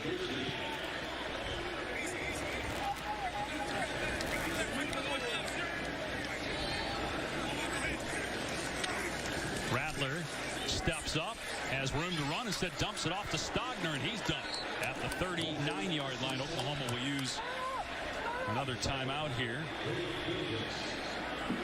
Stout open field tackle there by Durian Williams. Why are they not using a timeout? You got to snap it. There's 1 second left. Now they use the timeout. So, why in that case wouldn't you use a timeout with 12 seconds, run one more play to the perimeter, and then get your field goal team out there? I don't know. Lincoln Riley was having a conversation with the official. Looked frustrated as he turned his head up. Because now you're looking at a 56 or 57-yard field goal. I thought with about 13 seconds left, you call that timeout, you get to run one more play to the sideline. 16 seconds, no question. I'm really surprised. Lincoln Riley typically really does a good job understanding situations, knowing where the clock's at. He seemed to be engaged with the official on the side. Yeah. It's odd. Burkich made a 51-yarder already. He had 4 50-yarders last year, including a 54-yarder in the Big 12 championship game. 56-yard attempt here with 2 seconds to go in the half.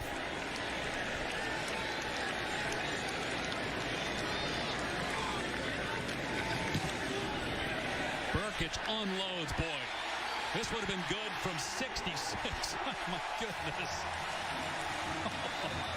He absolutely tattooed that ball. Wow. Plenty of leg on the 56-yarder. Drano is the answer as we go to half, partner. 30 unanswered. Take advantage of opportunities. We haven't done that enough. Fumbles on consecutive plays by freshman quarterback Michael Pratt.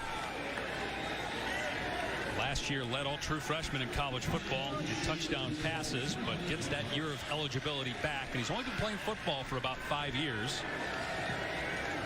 Was homeschooled through 8th grade. Started playing football in 9th grade. He's in trouble here in the first play. Gets rid of it and completes it to Tyreek James. He fumbles the ball. And it looked like Will Wallace recovered it. He did. Pratt took a big hit that time from Isaiah Thomas. Isaiah Thomas having himself a ball game. Boot action, Isaiah Thomas. Ooh, they missed a face mask there. Oh, man, head hits the turf hard. We've seen that 3 times now. Man, Michael Pratt taking a pounding here this afternoon. That's a missed personal foul. He hit the quarterback in the head and drive his head to the ground. 2nd and 14. Carroll runs it and finds a gap that closes at the 30-yard line, so they get a big chunk of it back. 3rd and manageable here, 3rd and 5. And that's one thing. I know that they're down 23 as we start the second half. They still need to be able to run the football, not be so predictable, and pass on every down. Allow this Oklahoma pass rush to get after Michael Pratt. 3rd down been a problem the second quarter for Tulane. Opportunity here on this opening possession.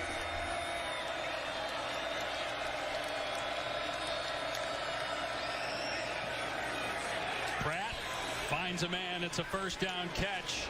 A flag comes in late as Wyatt made the catch. Might have a face mask call here as Wyatt had his helmet twisted by Jaden Davis. That would tack on 15 and put the ball in Oklahoma territory. The play went for 13 yards.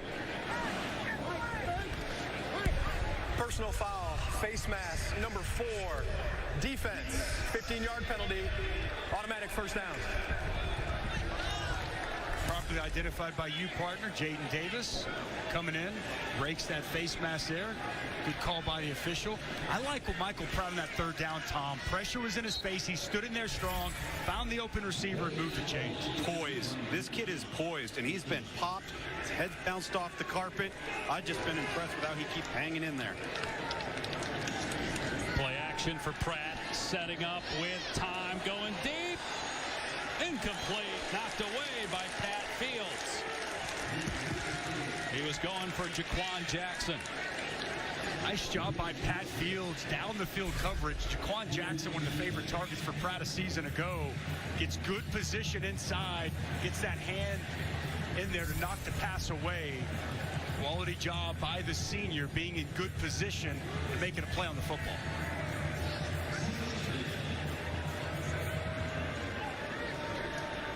So 2nd and 10 at the Oklahoma 42. Pratt steps up to take off and gets sacked. Dragged down by Josh Ellison and Corey Robertson. That's good coverage down the field to allow those defensive tackles to get another hit on Pratt as you see him hobble going back to the huddle. And against the pressure today, we've seen the struggles for Michael Pratt. In the first half when he was blitzed, his numbers not nearly as impressive as whenever he had time and a clean pocket to distribute the football. Pratt weighs 210 pounds. He put on about 15 pounds in the offseason. At one point got down to 185 last year. Pratt on 3rd and 11, leaving the pocket here and throwing a good ball, but well short of the line to gain. Be 4th down at about 5, and you would expect Tulane to go for it. There's Watts with the catch. Pratt still hobbling. As Tom mentioned, poise, toughness, something we've clearly seen out of Pratt so far. And no doubt down 23. Ball inside the 40. This is the go-for-it area for Willie Fritz in this offense. Bench formation down on the bottom side.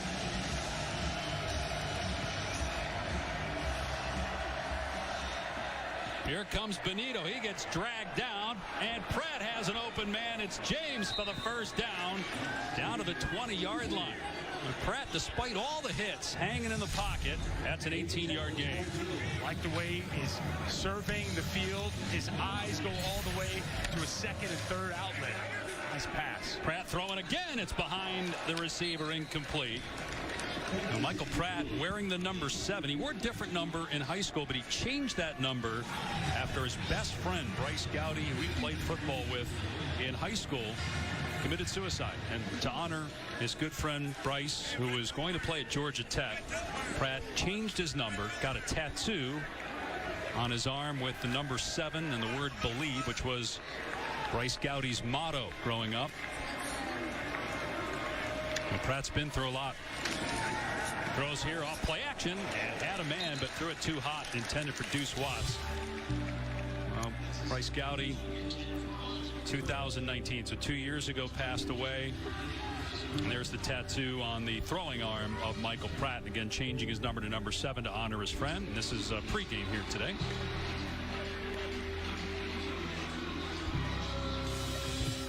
Let's see what Pratt does here at 3rd down and 10. He's 2 for 7 throwing on a 3rd down so far in this game. Oklahoma press coverage the last couple of plays, man to man. They run it, trying to get outside is Carroll, and Oklahoma just too much speed on the perimeter. Carroll loses a couple of yards on 4th down and forever, but Willie Fritz may keep. Now he's going to bring on the field goal team here in 4th down and about 13. We haven't called Perrion Winfrey's name much today, but I anticipate and expect big things for the nose tackle, the Oklahoma Sooners. Explosive, disruptive, and unblockable on that 3rd down as he's able to help the Sooners get a big tackle for loss. Graham Dable from 41 yards trying to get 3 points here for the Green Wave.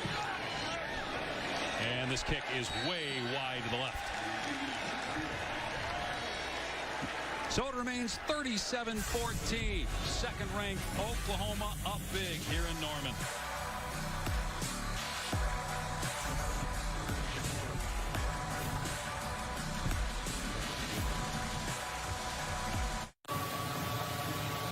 First wash since I bought it. Still can't believe this thing is yours. No. Navy Federal Credit Union gave me such an affordable car loan. The rest was easy. I mean, I can't imagine where I'd be without them.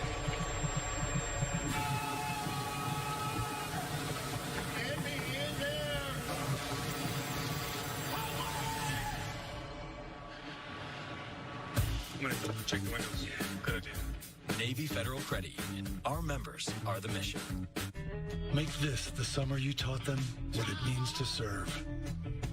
The summer of hauling happiness by the ton and bringing home hardware by the handful, where traditions were passed down on the tailgate.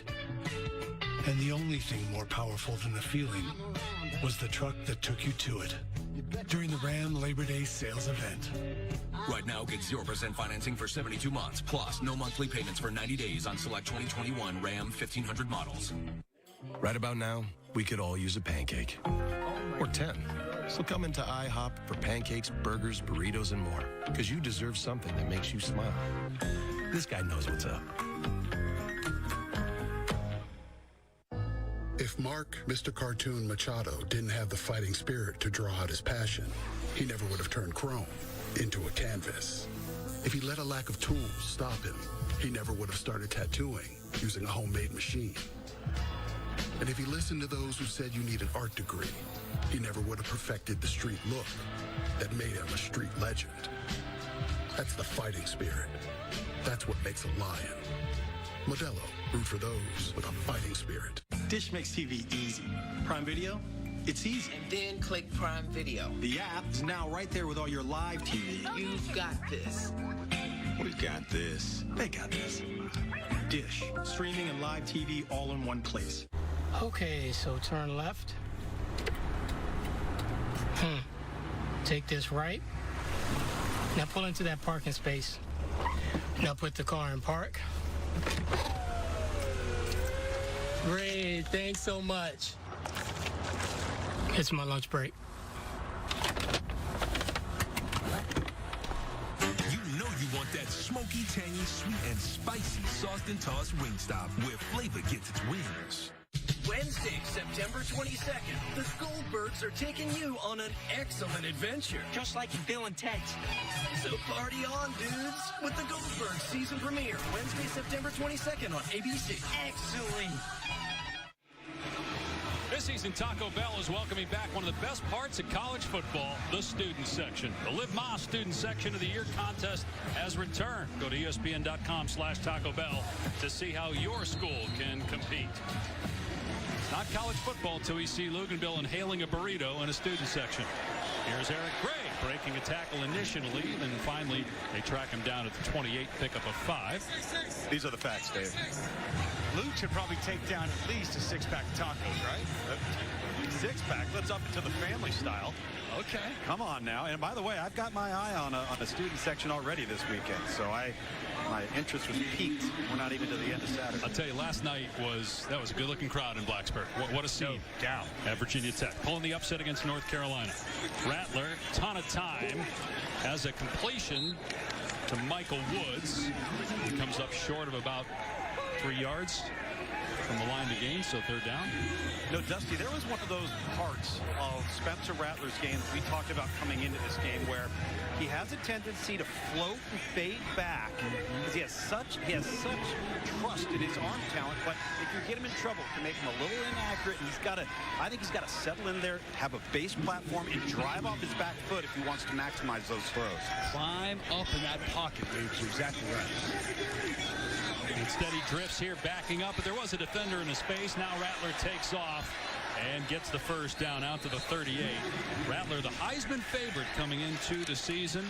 The Heisman's pretty good to Oklahoma the last few quarterbacks. 2 of the last 3 won the award. Baker Mayfield and Kyler Murray.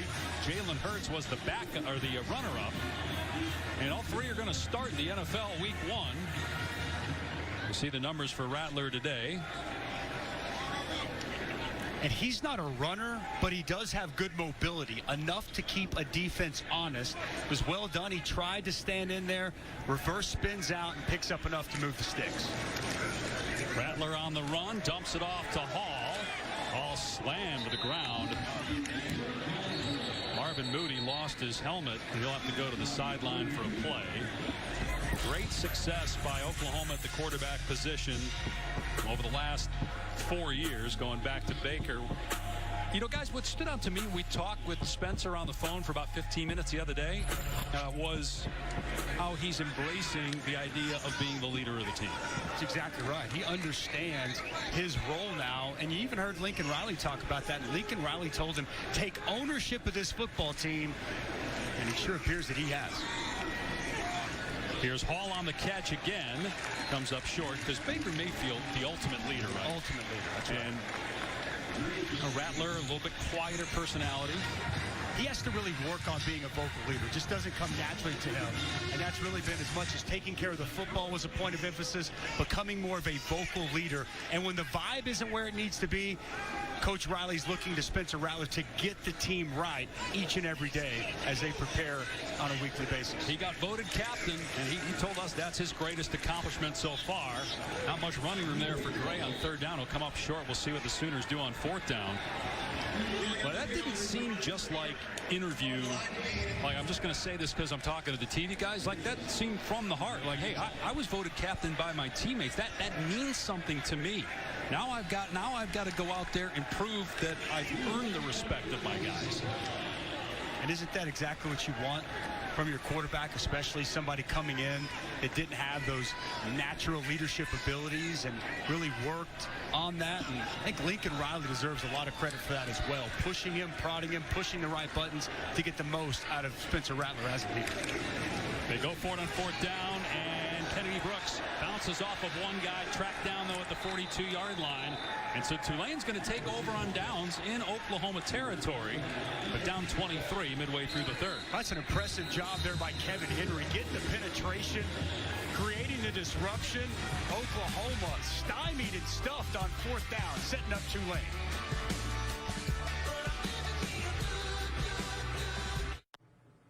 When someone says comfort sandwich, the first thing you should think of is Arby's prime rib cheesesteak. The second thing you think of is all those fixins melting and mingling in Arby's prime rib cheesesteak. The third thing you think of is how you might work Arby's prime rib cheesesteak into your schedule today. And the last thing you think of is Arby's prime rib cheesesteak. Arby's, we have the meat. Wow, this new Coca-Cola Zero Sugar. Is it the best Coke ever? No! Yes! Yes! Okay, I'm gonna try it first. Yes! I need to try it first. Train your mind. Train the game. Because your only limits are the ones you put on yourself. Sarah, you said you were buying a car today. Dad, it's 4 a.m. Yeah, I stayed up and crunched all the numbers. I already used Capital One Auto Navigator. I found my car online and got pre-qualified instantly. Oh, online, honey. Now that can affect your credit score. It didn't, Dad. Then I got my real rate and monthly payment. Now I just need to head to the dealership for a test drive and purchase. Sounds easy. Yeah, it is. Well, since we're both up, who wants French toast? What's in your wallet? Oh, you know who my money's on. Us. Have you seen that defense? Yeah, okay. Bye.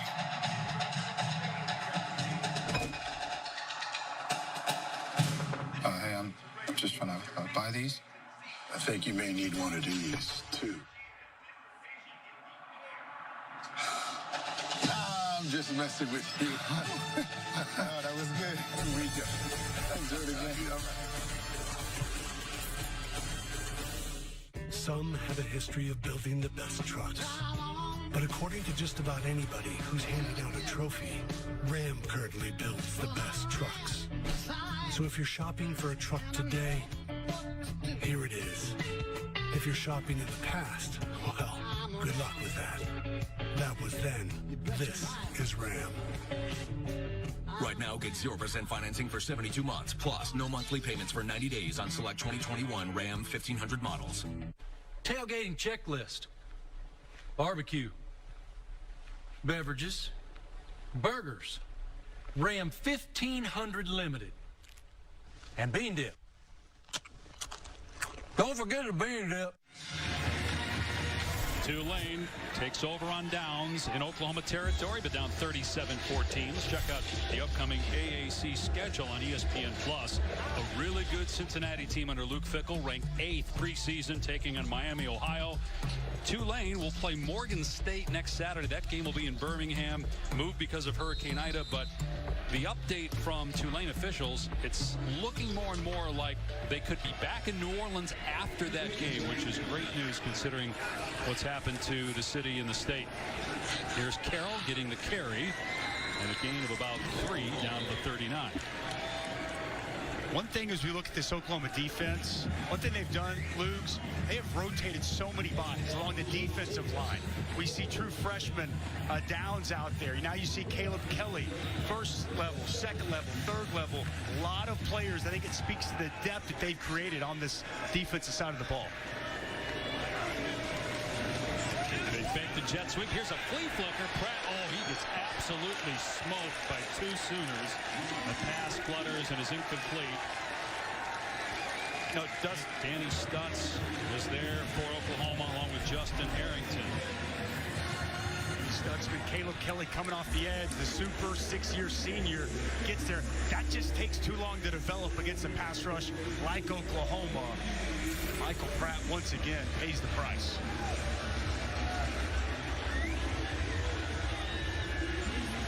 So 3rd down and 7. 4-down territory for Tulane. Trailing 37-14. Pratt to the air again. Pressure in his face, and he overthrows Jaquan Jackson. 4th and 7. No, Dusty, to add what you were talking about, the rotation with Oklahoma. Here's the difference between Oklahoma in years past and Oklahoma now. When a Perrion Winfrey goes to the sideline, a Jordan Kelly jumps in. When Isaiah Thomas comes to the sideline, or Reggie Grimes jumps in. And guess what? There's no decline in talent. There's no decline in production. That's the difference between this Oklahoma defense and years past. Here we go, 4th down and 7. Got to keep the drive going. Pratt has his tight end James for a first down to the 26-yard line, gain of 13. Pressure in his face. Michael Pratt stands in there and locates his tight end, Tyrick James, who has found a way to come open time and time again. Key Lawrence, the safety, can't get down in time. A nice job on 4th down, converting and keeping this drive alive. 4th catch of the day for Tyrick James. He had 16 all of last year. Tulane went 6-6 a year ago, went to a bowl game for the 3rd straight year. Pratt in trouble, and down he goes. Again, a handful of bodies for Oklahoma in the backfield. Clayton Smith, who had a fumble recovery, was in there, along with Ryan Asamoah, Kevin Gilliam. You're going to see right here, coming off the edge, is Clayton Smith, another true freshman, just straight up the field, unaccosted, as he's the initial one, and then a host of Sooners to get Pratt to the ground. You see that attacking, aggressive style. New quarterback Ibieta coming in. He hands it off to Carroll, and a good hard run by Carroll, picking up a first down. At the 16-yard line, Pratt back on the field after going to the sideline for one play. Dusty, Alex Grinch is over here on the sideline here with this Oklahoma defense, and there has been no fewer than between 2 and 4 players each play rotating in for Oklahoma on this defense. It's just a constant shuffle.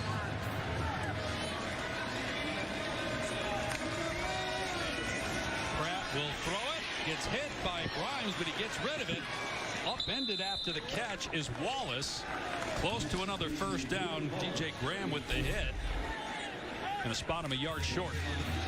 Once again, the pressure gets home, but not in time before Pratt can deliver a nice pass to his outlet.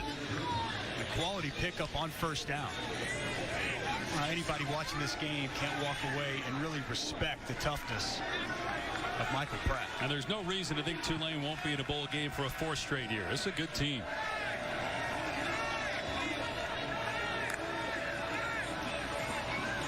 Pratt on a swing pass, good adjustment by Booker, but he couldn't hang on to the ball. It'll be 3rd and 1.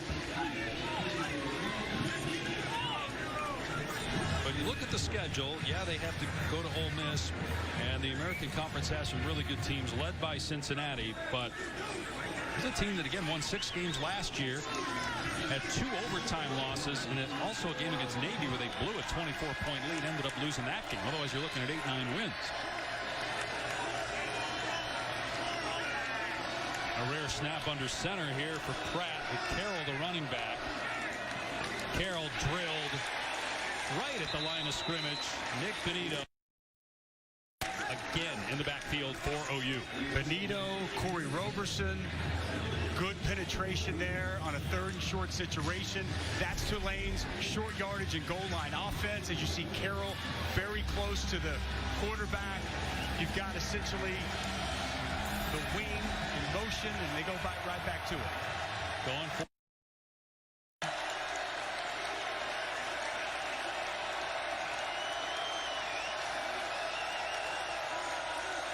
Pratt on the quarterback sneak, and he gets the first down. You know what? This Tulane. When you look at the way everything shifted in that second quarter to come out of half, the way they have with 2 quality offensive possessions and a stop on defense, Willie Fritz got to be proud of his football team right now. Look, you score a touchdown here. It's not over. You're right. Down 2 scores technically. 1st and goal. Pratt on the keep, and Pratt upended at the goal line. Did he get the ball across? He did. Touchdown Tulane.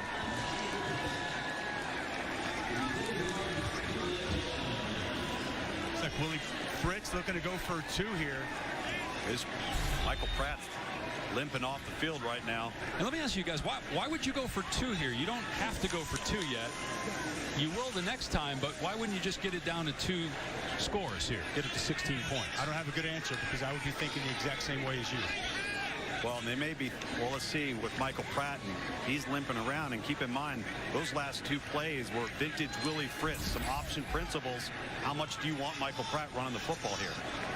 And again, just from a number standpoint, 3:31 to go in the third. You got a chance to get it to 16 points. You don't need to go for 2 yet, but they're going to.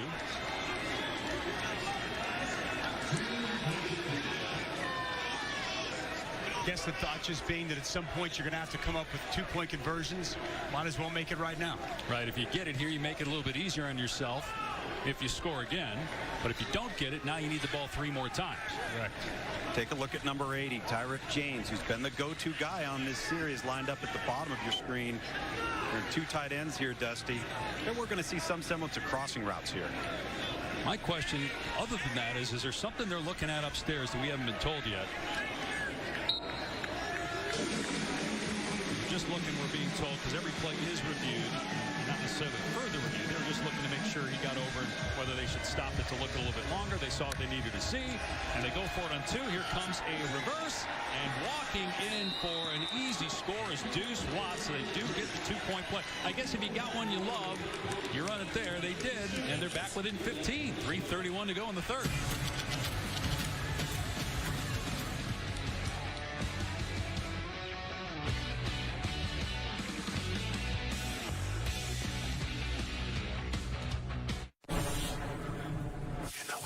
Better than a sizzling single bacon cake. The game originally scheduled for New Orleans. You see the Green Wave logo there at the 25. Tulane getting all the revenue from ticket sales for this game. This will be a fair caught. It will come out to the 25 for the Sooners. We'll be back in 10 seconds. Now a look from Ram Trucks. Ram Trucks, built to serve.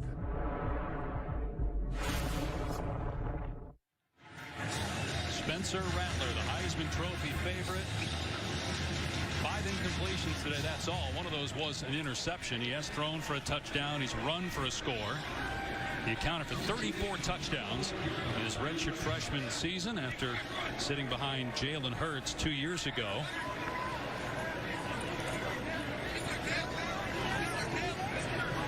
Got Kennedy Brooks next to him, but Rattler going to throw here, facing some pressure, and Rattler on the run with another great throw, hitting Mario Williams at the 41-yard line. Looking at some of the other games today. Coming up next, it's Alabama-Miami. Tomorrow, Notre Dame, Florida State, Louisville, Ole Miss. But the marquee game tonight on ABC, Georgia-Clemson. I can't wait to watch that slate of games. Georgia-Clemson, wow.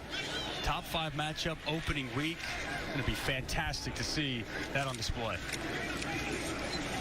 Rattler keeps it here, and he gets leveled by Dorian Williams. 1-yard pickup. That's how you draw it up as a defensive coach, man. I mean, this is picture-perfect open field tackle. Head across the bow. You see him explode through his hips and through the ball carrier. Quality job right there by Dorian Williams, coming off an outstanding season last year. Nice job in the open field.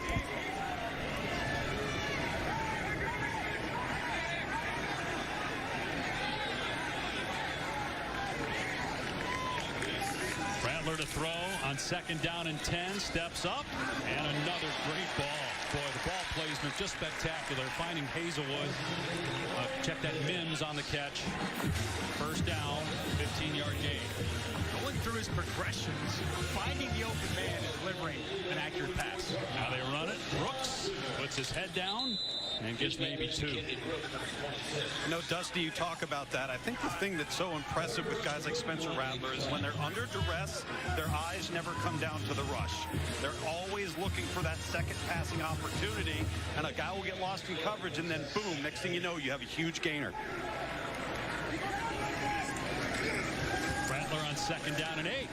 That ball behind Williams. Do you guys have a comp for Rattler? Is there anybody specifically? You know, he told us growing up he wasn't a fan necessarily of a team, but he studied all the top quarterbacks. Said Aaron Rodgers, studied Russell Wilson. He thinks he's got a little bit of Patrick Mahomes. I can't go there yet. But when you see the quick release, you see the different arm angles that he throws the ball from, and the off-platform accuracy, it is clearly there. I mean, it's Zach Wilson for me, guys. I think he's an awful lot like Zach Wilson from BYU a year ago. Rattler in trouble on 3rd down and 8. Steps up. Bounces off a defender. So this is a big fourth down. If you're Lincoln Riley, you're 4th down and 3. Are you going for it? Or do you punt it and pin or kick a field goal? Let's say punt it. And we've seen the leg. Mr. Burton at this point. I think he trusts the leg of your kicker. So they're going to try another 56-yarder, it looks like. He made a 51-yarder and a 56-yarder in the first half. And they're going to trot him out there again here. Try to get this back to a 3-score game. 55-yard try. So again, he made 4 50-yarders last year. He's going for his 3rd already in this game. It's Austin Stogner running on there late too, and the play clock down at 2. Again, this ball is absolutely crushed, and it's good. 55-yarder by Gabe Perkins, and that puts the lead at 18. You've rightfully pointed out many times today, Dave, we focus so much on the improved defense, Spencer Rattler in this offense. How about the special teams? Wow, Gabe Perkins. I mean, that literally was good from 60-plus, right down the heart. Monday night, the only college football game on the schedule is on ESPN, with Louisville taking on Ole Miss. No Lane Kiffin because of COVID-19. He will not coach in that game. Reese Davis, Kirk Herbstreit will be on the call. That contest in Atlanta, 8 Eastern time, 5 Pacific on ESPN. First ever meeting between the Cardinals and the Rebels. What do you guys think of Matt Corral? He's not getting enough talk. No one's speaking about Matt Corral in the way that they should. Absolutely lit up the SEC last year under Lane Kiffin, Jeff Levy, the offensive coordinator, Luke's. I think Matt Corral is primed for a massive, massive year this year, and it's going to start on Monday night. I think people that are not discussing Matt Corral in the same conversation with Spencer Rattler haven't spent enough time watching him. Now, yes, did he have some turnover issues? Predominantly just in 2 games for the most part. He starts to reduce those. Get a chance to watch Matt Corral. He is special. Perkins fresh off of nailing a 55-yarder. Still kicks it into the end zone. Again, they're electing to run it out. Jackson did this earlier, and it wasn't a good decision. And, you know, it's minus 4 yards, right? Fair catch. You come out to the 25 instead. Ran it out to start on the 21.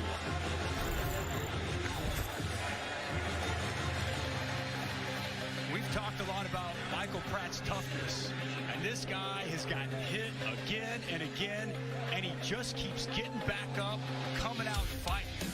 I mean, it has been unbelievably impressive. Capped off the last drive, little option football as he barrels his way into the end zone. Outstanding performance here today by the sophomore Michael Pratt. First down from the 21 under center here.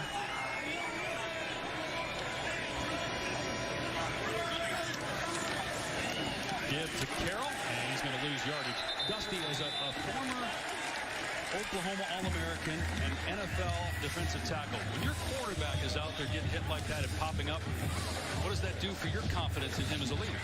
I mean, it's everything. You have trust that this guy is going to lead us whenever we're down, when things are against us. He is going to have the toughness to continue to persevere and bring us back. The respect you gain from your teammates when you put out a performance like this, it's exactly what you would hope for through Willie Fritz, the head coach of this team. Pratt dumping this one off. Good open field tackle by Graham against Carroll. That might be the final play of the quarter. I think as a player, you want to know, in times of adversity, when things aren't going your way necessarily, how are you going to respond? And a response we've seen today from Michael Pratt. So that's the end of 3 quarters in Norman. We'll see if Tulane can keep the drive going when we start the 4th. 40-22. The second-ranked Sooners in front. Back after this message and a word from our ABC stations.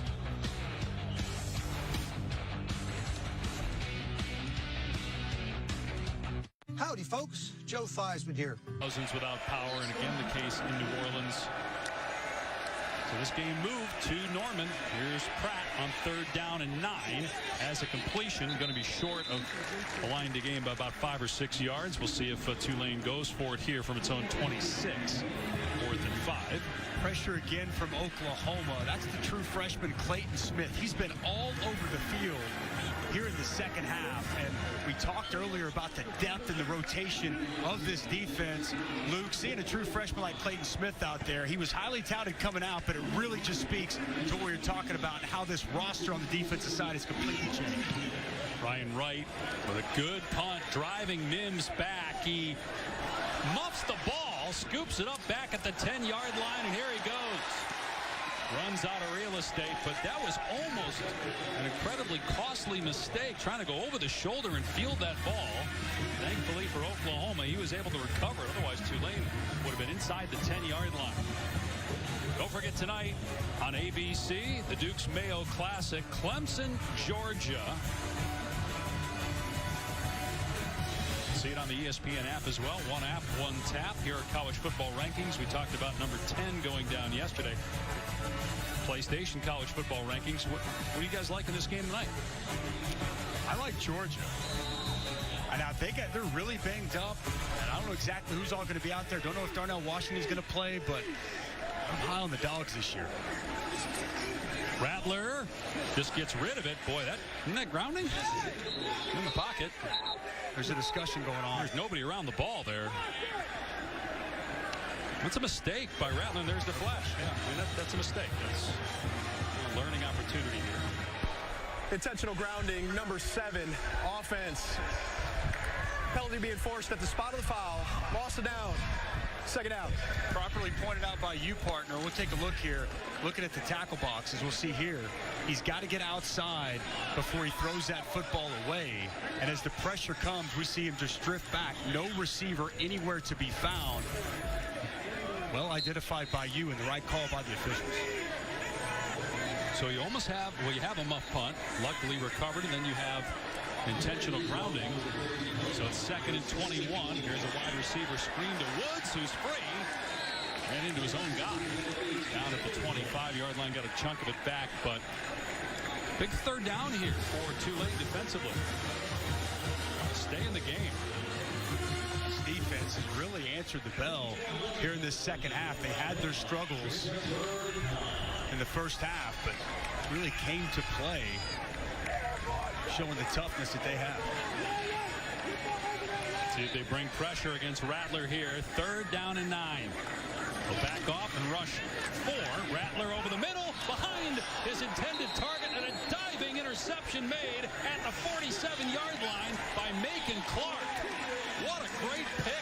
The second thrown by Rattler, and Tulane has the ball in Sooner territory.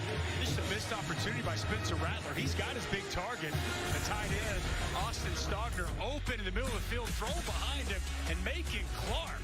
Great ball skills, getting Tulane the football. Offense, Alabama, Miami, coming your way on ABC. Gabe?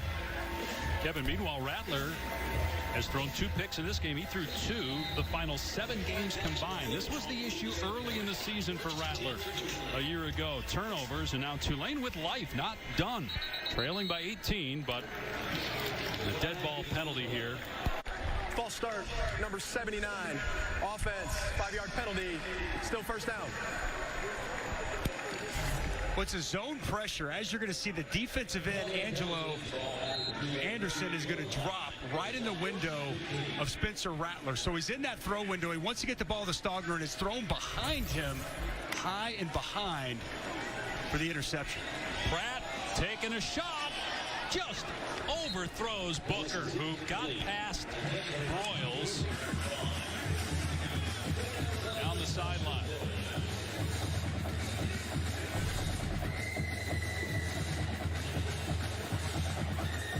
Definitely had a step. Booker, Pratt, just a little bit too much on that football. Needed a little bit more air. He'd like to have back loose. Yeah. Would have been a touchdown. Instead, 2nd and 15.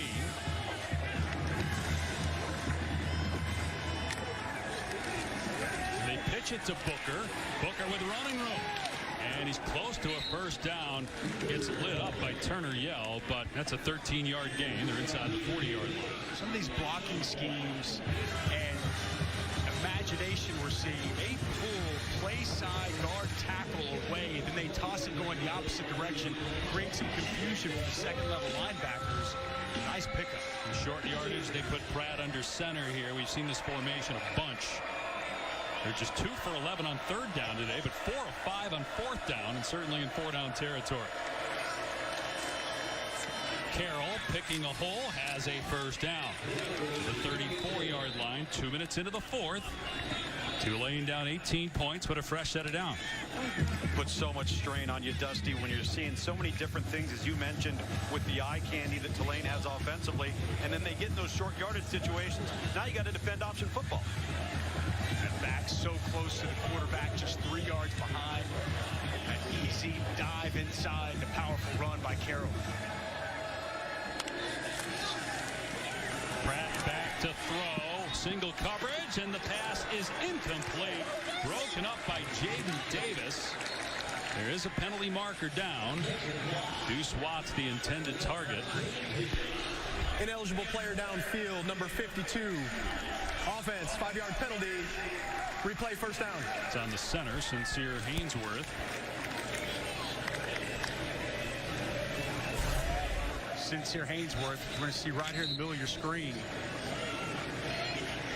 All the way up to linebacker depth. It's like 10 yards downfield. Don't always see that called in college football, but pretty easy for the official. As Hainsworth well past the 3 yards, past 5 or 6 yards. Running around almost.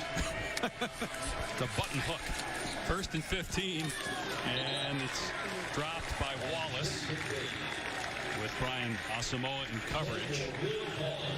So are you guys as bullish on Oklahoma's defense after watching this today? Not their best performance. We've seen some of the attributes that we talked about with the pressure, to be able to create negative plays, some of the takeaways, but we've seen this Tulane offense have some success at times. It's scratching my head a little bit. Pratt over the middle. It's caught, and it's a first down. Wyatt, transfer from Central Missouri, made the catch. Ball at the 22-yard line now. It's not the performance I think most people anticipated coming into this game, Luke. Yeah, you know, listen, they probably underestimated Tulane just a little bit, but the rotational depth that they're showing up front, if you ask that question 7 weeks from now, I think it's going to be an undeniable, strong yes. Pratt on first down with time, taking a shot, and it's almost intercepted. DJ Graham had a better shot at making the catch than the receiver did. Well, DJ Graham's in perfect position, and he essentially turns into wide receiver. Man-to-man coverage, running stride for stride with Tolles. Great position, tries to high point the football, can't come down with it, but a nice pass breakup in the end zone. Would have helped Tolles if that ball was slightly to the outside so he could have squared up and elevated with more of a back shoulder look.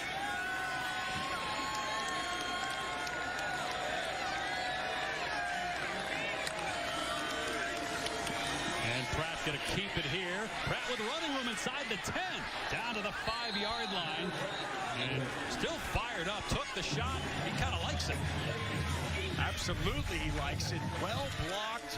Well schemed off the left side. Even Cam Carroll gets on Aguebu. Helps spring that run. There is no quit in this Tulane football team. They just keep coming back, throwing punches. That's on that quarterback. It's as if Pratt said, bring it. After that hit, too, by Turner Yell. Got up. 17-yard run, the longest of the day for Tulane. See what Willie Fritz dials up here. Plenty of time. 11 and a half to go. Pratt. Touchdown. Cameron Carroll out of the backfield. Tulane within 12. Going for 2 here again. I'm a little surprised. You don't need it yet. If extra point gets you to 11, where you can get a field goal in your next possession, I'm not sure. I certainly don't agree with it. I'm just not sure why they're doing it. Same philosophy they had the last time we saw them go for 2, and they had the perfect play dialed up. See what Chip Long has in store here. They did score in their last 2-point try with some trickery. And Pratt stumbles and falls to the ground, and that ends that play. So it remains a 12-point game, but now you're looking at 3 possessions. Again, just Willie Fritz want to kick the extra point there. Now 11. going to be a touchback. Oklahoma will start in the 25. And we saw a very similar concept in the first quarter. Running back going to be out of the flats, going to get him matched up on a linebacker, Deshaun White. You'll see Deshaun White come in conflict with his corner. They bump into each other. White can't get over the top. Carroll wide open in the end zone. Second time with that play design. The exact same result, a touchdown for this Green Wave offense. There's Alex Grinch, the D coordinator. We talked a lot about the leadership of Spencer Rattler. Well, that's tested right now. How will he handle this? How will his teammates handle this moment? Things haven't gone the way they thought things would go here in the second half. Looked like Oklahoma was going to blow them out. Tulane right back in it. Run play to the right. And Brooks is wrapped up after a short game. Nick Anderson, who was injured earlier but back out there, made the tackle. We saw we know the interception from the previous possession, but it was also the intentional grounding. That was a poor series for Spencer Rattler. From a leadership standpoint, you'd like to see him respond in this drive. Led the Big 12 in touchdown passes a year ago, threw only 7 picks last year, 2 in this game. Rattler from the pocket, and the pass is caught by Hall, but he hit the ground, so it's only a 4-yard gain. This is the biggest play of the game right here. 3rd down and 5 from the Oklahoma 30. This is where Heisman candidates convert, right? No doubt. This is one of those plays in the fourth quarter. Feel like you should be ahead more than you are. Got 3rd and 5. You find a way to convert. Marvin Mims. A lot of action early. You're right. He's been quiet since now. A penalty flag. False start. Mental error by the Sooners. False start. Number 71. Offense. 5-yard penalty. Still 3rd down. It's on Anton Harrison, the left tackle. So now it's 3rd down and 9. And based on where they're placing the ball, technically it's 9, but it's more like 10. Just outside the 25, have to get to the 35. Marvin Mims working out the slot, bottom of the screen. It's not gone to him here as of late. Big opportunity, big spot for Spencer Rattler. Trying to locate Marvin Mims. Play clock is down to 3. Pressure coming off the edge. Rattler's pass caught for a 1st down by Stogner. Rattler going to Stogner on 3rd down to move the sticks. Such a big target. 6'6", 250+ pounds. Nice poise in the pocket by Spencer Rattler. He locates his big tight end. Stogner might be banged up too. Going to go back to the ground game. A ton of room here for Brooks.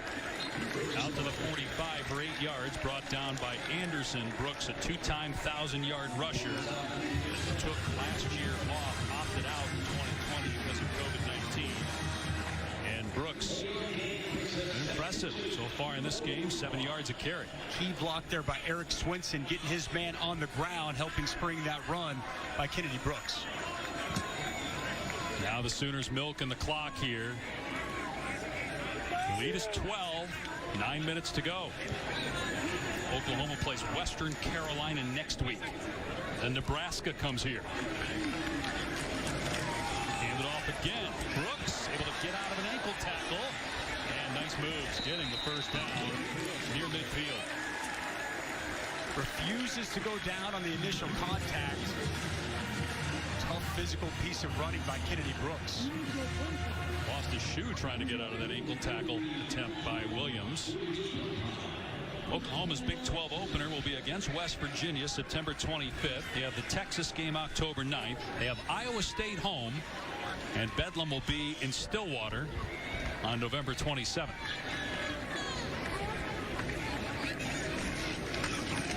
We'll hand it off again.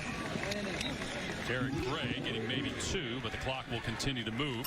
Up next on ABC, right here, it's Bama, Miami. We look at some of the other games over the course of the weekend. Any way that the #1 team in the country, see them going down to De'Aaron King and the Canes? I don't think they lose, but I think it's like a 21-point line. I mean, massive favorite for Alabama. I think Miami gives them a game. I think that they're highly competitive, more so than what a lot of people think.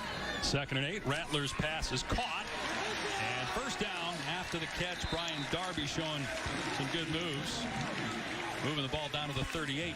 You know, Dusty, in that Alabama-Miami game, I've always felt if talent isn't quite equal, Alabama has to do something to help you. They have to do something uncharacteristic to their nature, and then you have to capitalize on it. Be interesting to see if Miami can do that if Alabama gives them a couple of gifts. De'Aaron King has to be healthy, right? That's no doubt. Huge key. Rattler. Hazelwood with the first down. Oklahoma trying to put it away here and march down the field and get a touchdown out the midway point of the fourth. Tom, that's a good sign to me, watching Hazelwood take that screen and look as spry as he does in the open field. Again, still trying to battle his way back after a last year offseason torn ACL. He's looked good at times here today. Yeah, he's shown some lateral agility. That's usually where you're a bit hesitant, but he looks explosive back to 100%. And again, no knee brace for the first time in a while.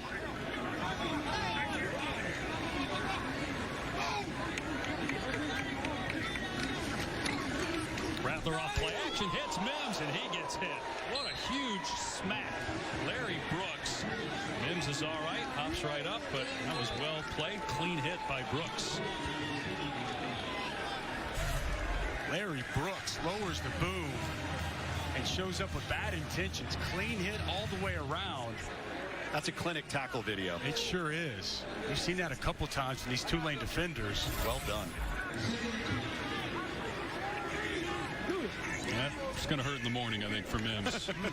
Hurts right now. Rattler. Dangerous pass, and it's intercepted. There's a flag down. Macon Cluckton fumbles the ball. It's picked up out of the air. And it's Tulane ball at the 30-yard line. Brooks was there to get the fumble recovery after the interception by Clark. Let's see what the flag is for, though. If it's defensive interference, and Oklahoma will get the ball back. I think it is. A lot of pushing, a lot of contact out there on the outside with Jaden Hazelwood. If this holds. Defense, 15-yard penalty, automatic, first down. So that's on Keeland Harrison. I mean, that's a huge play. There's no interference. That's going the other way.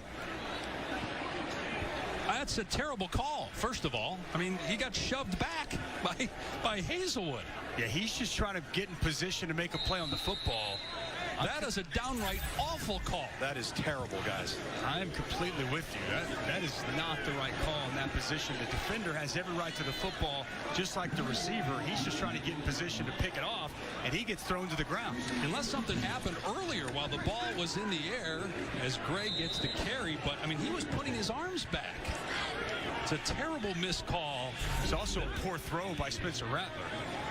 Just putting it up there. I mean, he's not even touching him. He's completely shoved back by Hazelwood. It's a complete missed call that maybe, you know, who knows, might cost Tulane the game. Tulane's got the ball at the 30-yard line with 7 minutes to go if they don't throw that flag. Yes, you still got to score 2 touchdowns, but now Oklahoma could put it away with a score.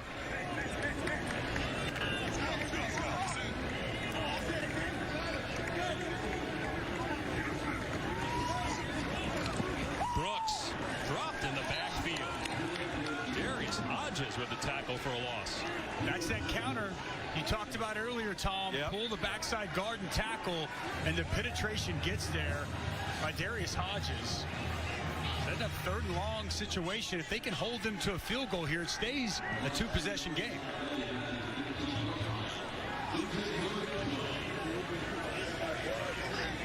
But still, that phantom pass interference call against Tulane on an interception. Rattler off play action. Ball is caught. Ball pops up into the air. Are they going to rule it a catch and a fumble or an incompletion? They say incomplete. So it'll be 4th down, and here comes Burkich, who is 4 for 4 today on field goals. Pads popping out here for this Tulane defense. See Woods come down with it. What do you think? Catch or no catch? I don't think it was a catch. I think Kerr dislodged the football before he completed the process of the catch. Well done by Johnny. Monday night on ESPN, it's Ole Miss and Louisville from Mercedes-Benz Stadium, 8 Eastern Time, 5 Pacific at ESPN and the ESPN app. Spencer Rattler threw his 3rd interception, but a pass interference call wiped that out. But a missed field goal then by the Sooners, so it stays a 12-point deficit. But it did cost Tulane 2 minutes at about 10 yards of field position. Pratt wide open is James, the tight end, again. And it's a first down, pickup of 12. Expect Tulane to pick up the pace of play here, get on the football as this clock ticks under 5 minutes. They need 2 touchdowns. On 12 points here, 4:50 to go. They do have all their timeouts. Pratt again to the air, over the middle, behind the receiver, but caught by Wyatt. Another first down. The clock will stop as they reset the chains, and in 2 plays, they're out to midfield. Outstanding competitive catch, going behind his body, through the contact, making the catch for the true freshman, Shea Wyatt.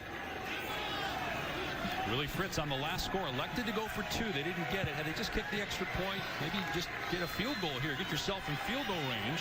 Try to get the onside kick. Dump it off across the middle to Wyatt, who scoots out of play after a pickup of about 6 into Oklahoma territory. So Oklahoma rolls out yet another full 4 new fresh bodies on the defensive line, trying to generate some kind of pass rush as Tulane quickly on the move.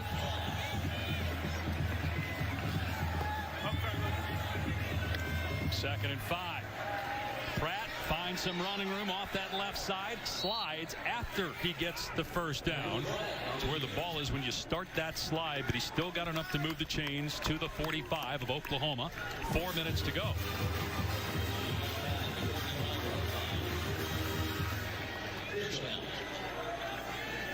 But if you don't start hurrying here, you might be left, if you do score, having to get the onside in Oklahoma territory with all of its timeouts, down 12, needing 2 touchdowns. Big hole off the left side of that offensive line for Carroll. First down. The clock will stop to reset the chains inside the 40. Time of the essence. Michael Pratt got to do a good job of getting his offense, get the play set, get it called, get this ball snapped as quickly as possible. 3:20 and counting. Not just 2 scores down, 2 touchdowns down after missing the failed 2-point conversion on the previous touchdown. Pratt off play action. Got a man. It's caught inside the 20-yard line. Down inside the 10 is Tolles, and it'll be first and goal. How about Pratt? This guy's been hit double-digit times. Been injured a couple times, and he's throwing 30-yard completion. He didn't hear no bell, and a dime right there as Woody Washington. Good coverage, but a better throw and catch from Pratt to Tolles. So first and goal. Spears gets the call here, wrapped up at the 5 by Guebu. And Graham. Clock is moving. 2:45 and counting. Second and goal. What a dart, guys. Unbelievable. The perseverance and the toughness. You know, he talked about physical attributes with Michael Pratt, just a freshman again, but the mental toughness today has been astounding. Well, how about the whole team? Again, practicing in Birmingham all week after having to evacuate New Orleans. This game originally was at Yulman Stadium on campus. Pratt from the pocket, throws complete. Upended at the 1, into the end zone is Wallace. Touchdown Tulane. The green wave ain't done yet. What a performance. Great comeback led by the quarterback, Pratt. He has just been so impressive throughout the course of the day. Had the 2 early fumbles, but man, he has come back, stepped up. We've talked about the toughness and also just the overall ability to make plays with his legs, with his arm, keeping his team in the game. Inspired effort here today by Michael Pratt. And that Oklahoma defense, which got a lot of pub coming into the season, that was an 8-play, 80-yard drive in less than 3 minutes. The extra point is good, and it's 40-35. Now the question is, do you kick it deep and play defense, or do you go for the onside kick here?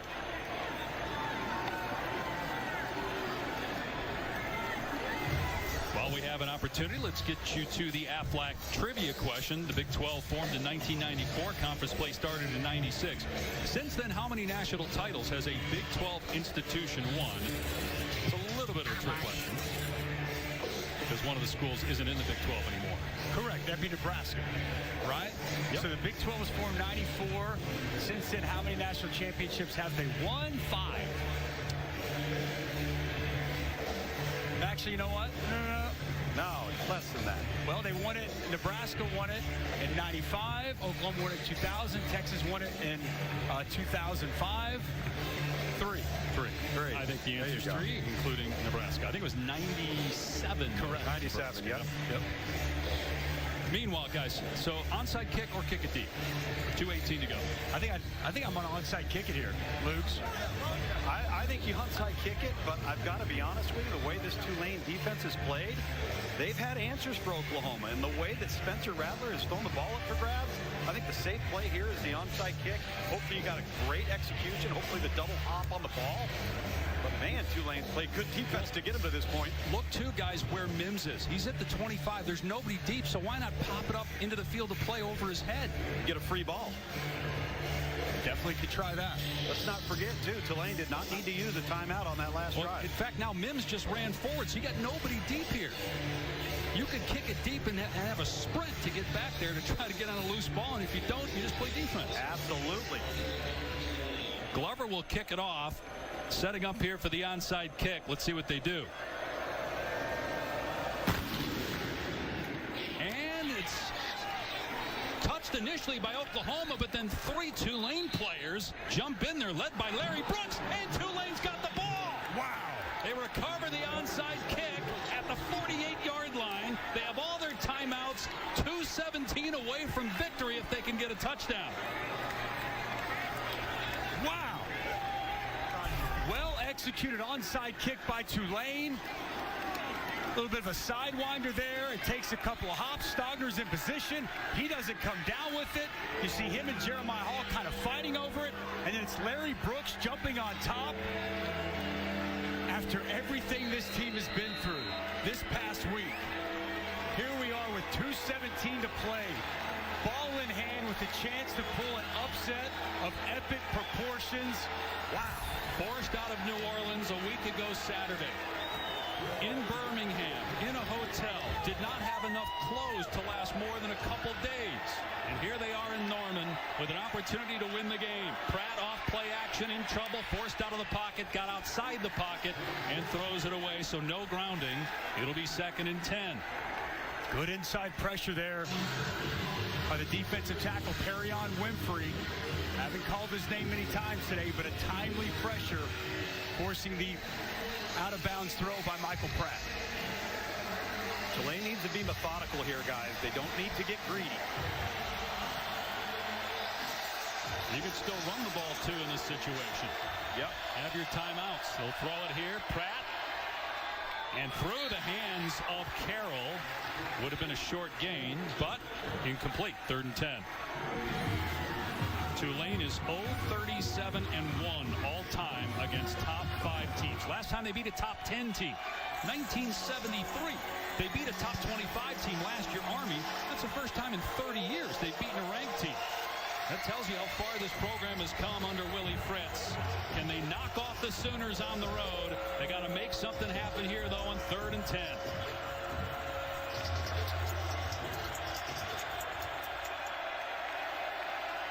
Pressure coming off the edge. Pratt is hit. And he's sacked. Dragged down by Nick Benito. 4th down. Timeout, Tulane. All right, let's check in with Kevin before we have 4th down. Dave, while we wait for an exciting finish in Norman to wrap things up, I'm going to remind you, we will see Will Anderson and this fantastic Alabama defense over on ESPN News kicking off against Miami. Maybe the best defense Nick Saban has ever had there coming back. They're going to be the callous and lead this football team. Boy, that is saying a lot. That's how good the Tide are coming into the season. Back to you, Dave. All right, guys, appreciate it. 4th and 13. What do we expect here? Obviously, Oklahoma knows what's coming, so if you're Tulane, how do you come up with something creative enough to keep the drive going? Well, I expect Alex Rich is going to try to bring some pressure. We've seen them be able to get home these last couple of plays, and you see a lot of man-to-man coverage these spots from Oklahoma defensively. So try to run some kind of man-beater here, Lugs, if you're Tulane, and give Michael Pratt an opportunity to locate a target down the field. Well, and you got to be careful, Dusty. If you decide to bring pressure and you go cover 0, you have nobody to account for the quarterback. And if the quarterback sees the open door, the backs to the Oklahoma defenders will be turned. So I don't think they go all out 0. They might bring some gains and pressure up front. Correct. But if you're Tulane on offense, defense, and you're Willie Fritz and that offensive staff. Everybody has to get at least a yard behind the line to gain. Definitely not cover zero, but Tulane is 3 for 3 on 4th down in this half. 4 for 5 overall, but this is a big ask. 4th and 13 for Michael Pratt, who has thrown 3 touchdown passes and run for a score. Frankly, he's outplayed Spencer Rattler. Does he have one more magic trick in his bag here in 4th down? Flushed out of the pocket, being chased. Got to get rid of it. He breaks a tackle, dives. We'll see where they spot it. He's short. They mark him short by a yard. Pratt lost his helmet, too. There was a hit, it looked like, after he was down. Perrion Winfrey was on top of him, then got shoved. There's no penalty flag, but I think Tulane's upset about that Winfrey was on top of Pratt after the play. But it is Oklahoma ball. A yard short. Field is that the runner was short of the line of game. Ball will be turned over on downs. First down, Oklahoma. Now, Tulane's not done. They still have 2 timeouts, but obviously they got to get them quick. You got to get a stop. Even if you get the ball back, you're not going to have much time. no question. Let's look at the spot here. Good pursuit from the backside, and you see Michael Pratt giving everything he has, but well short of the line to gain, about a half a yard shy. What'd you think about what happened after the play here, Dusty? Is this too much here going on after the play by Winfrey? I do not think so. I think you got a defender just really running, chasing to the football, and he comes down on top of the quarterback. I mean, I don't see anything there. I mean, he's a runner at this point, lowering his shoulder, going for the football. And to me, Perrion Winfrey's just giving max effort going down, and he lands on top of the quarterback.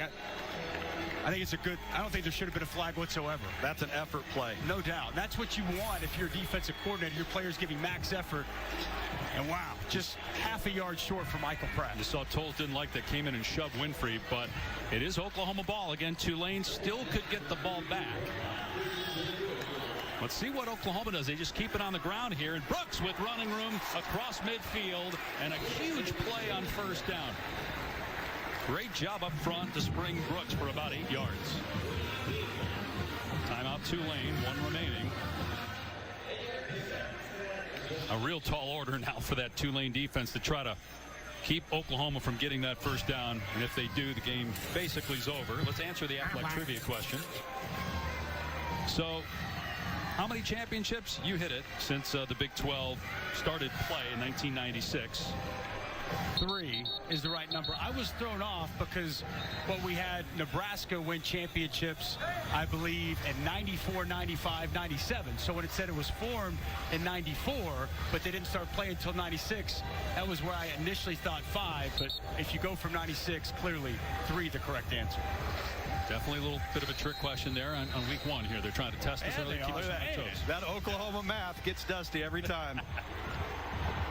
All right, so here comes Rattler and company. 2nd down and 2. 1 timeout left for Tulane. So a first down for the Sooners ends this one for all intents and purposes.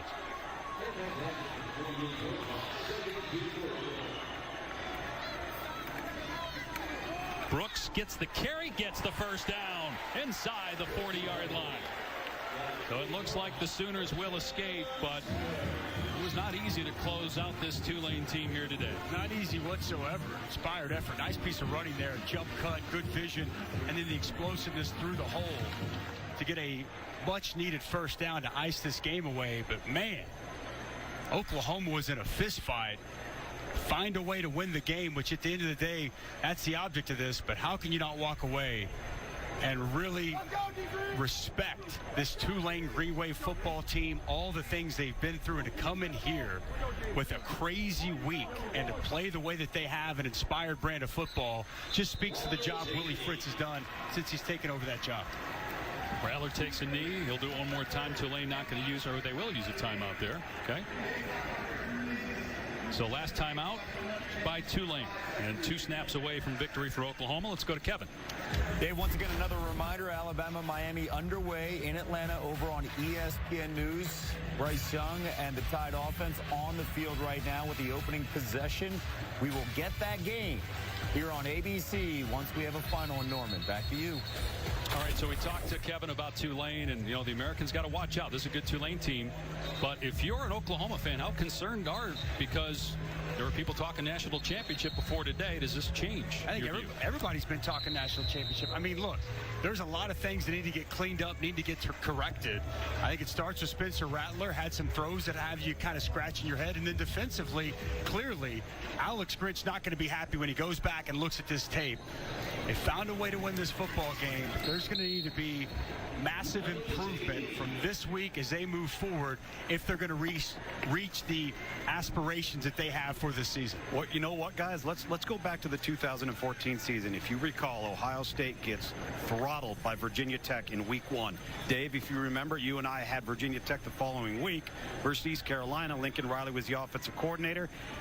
East Carolina beats Virginia Tech. Fast forward to the end of the year, Ohio State's a national champion on their third quarterback.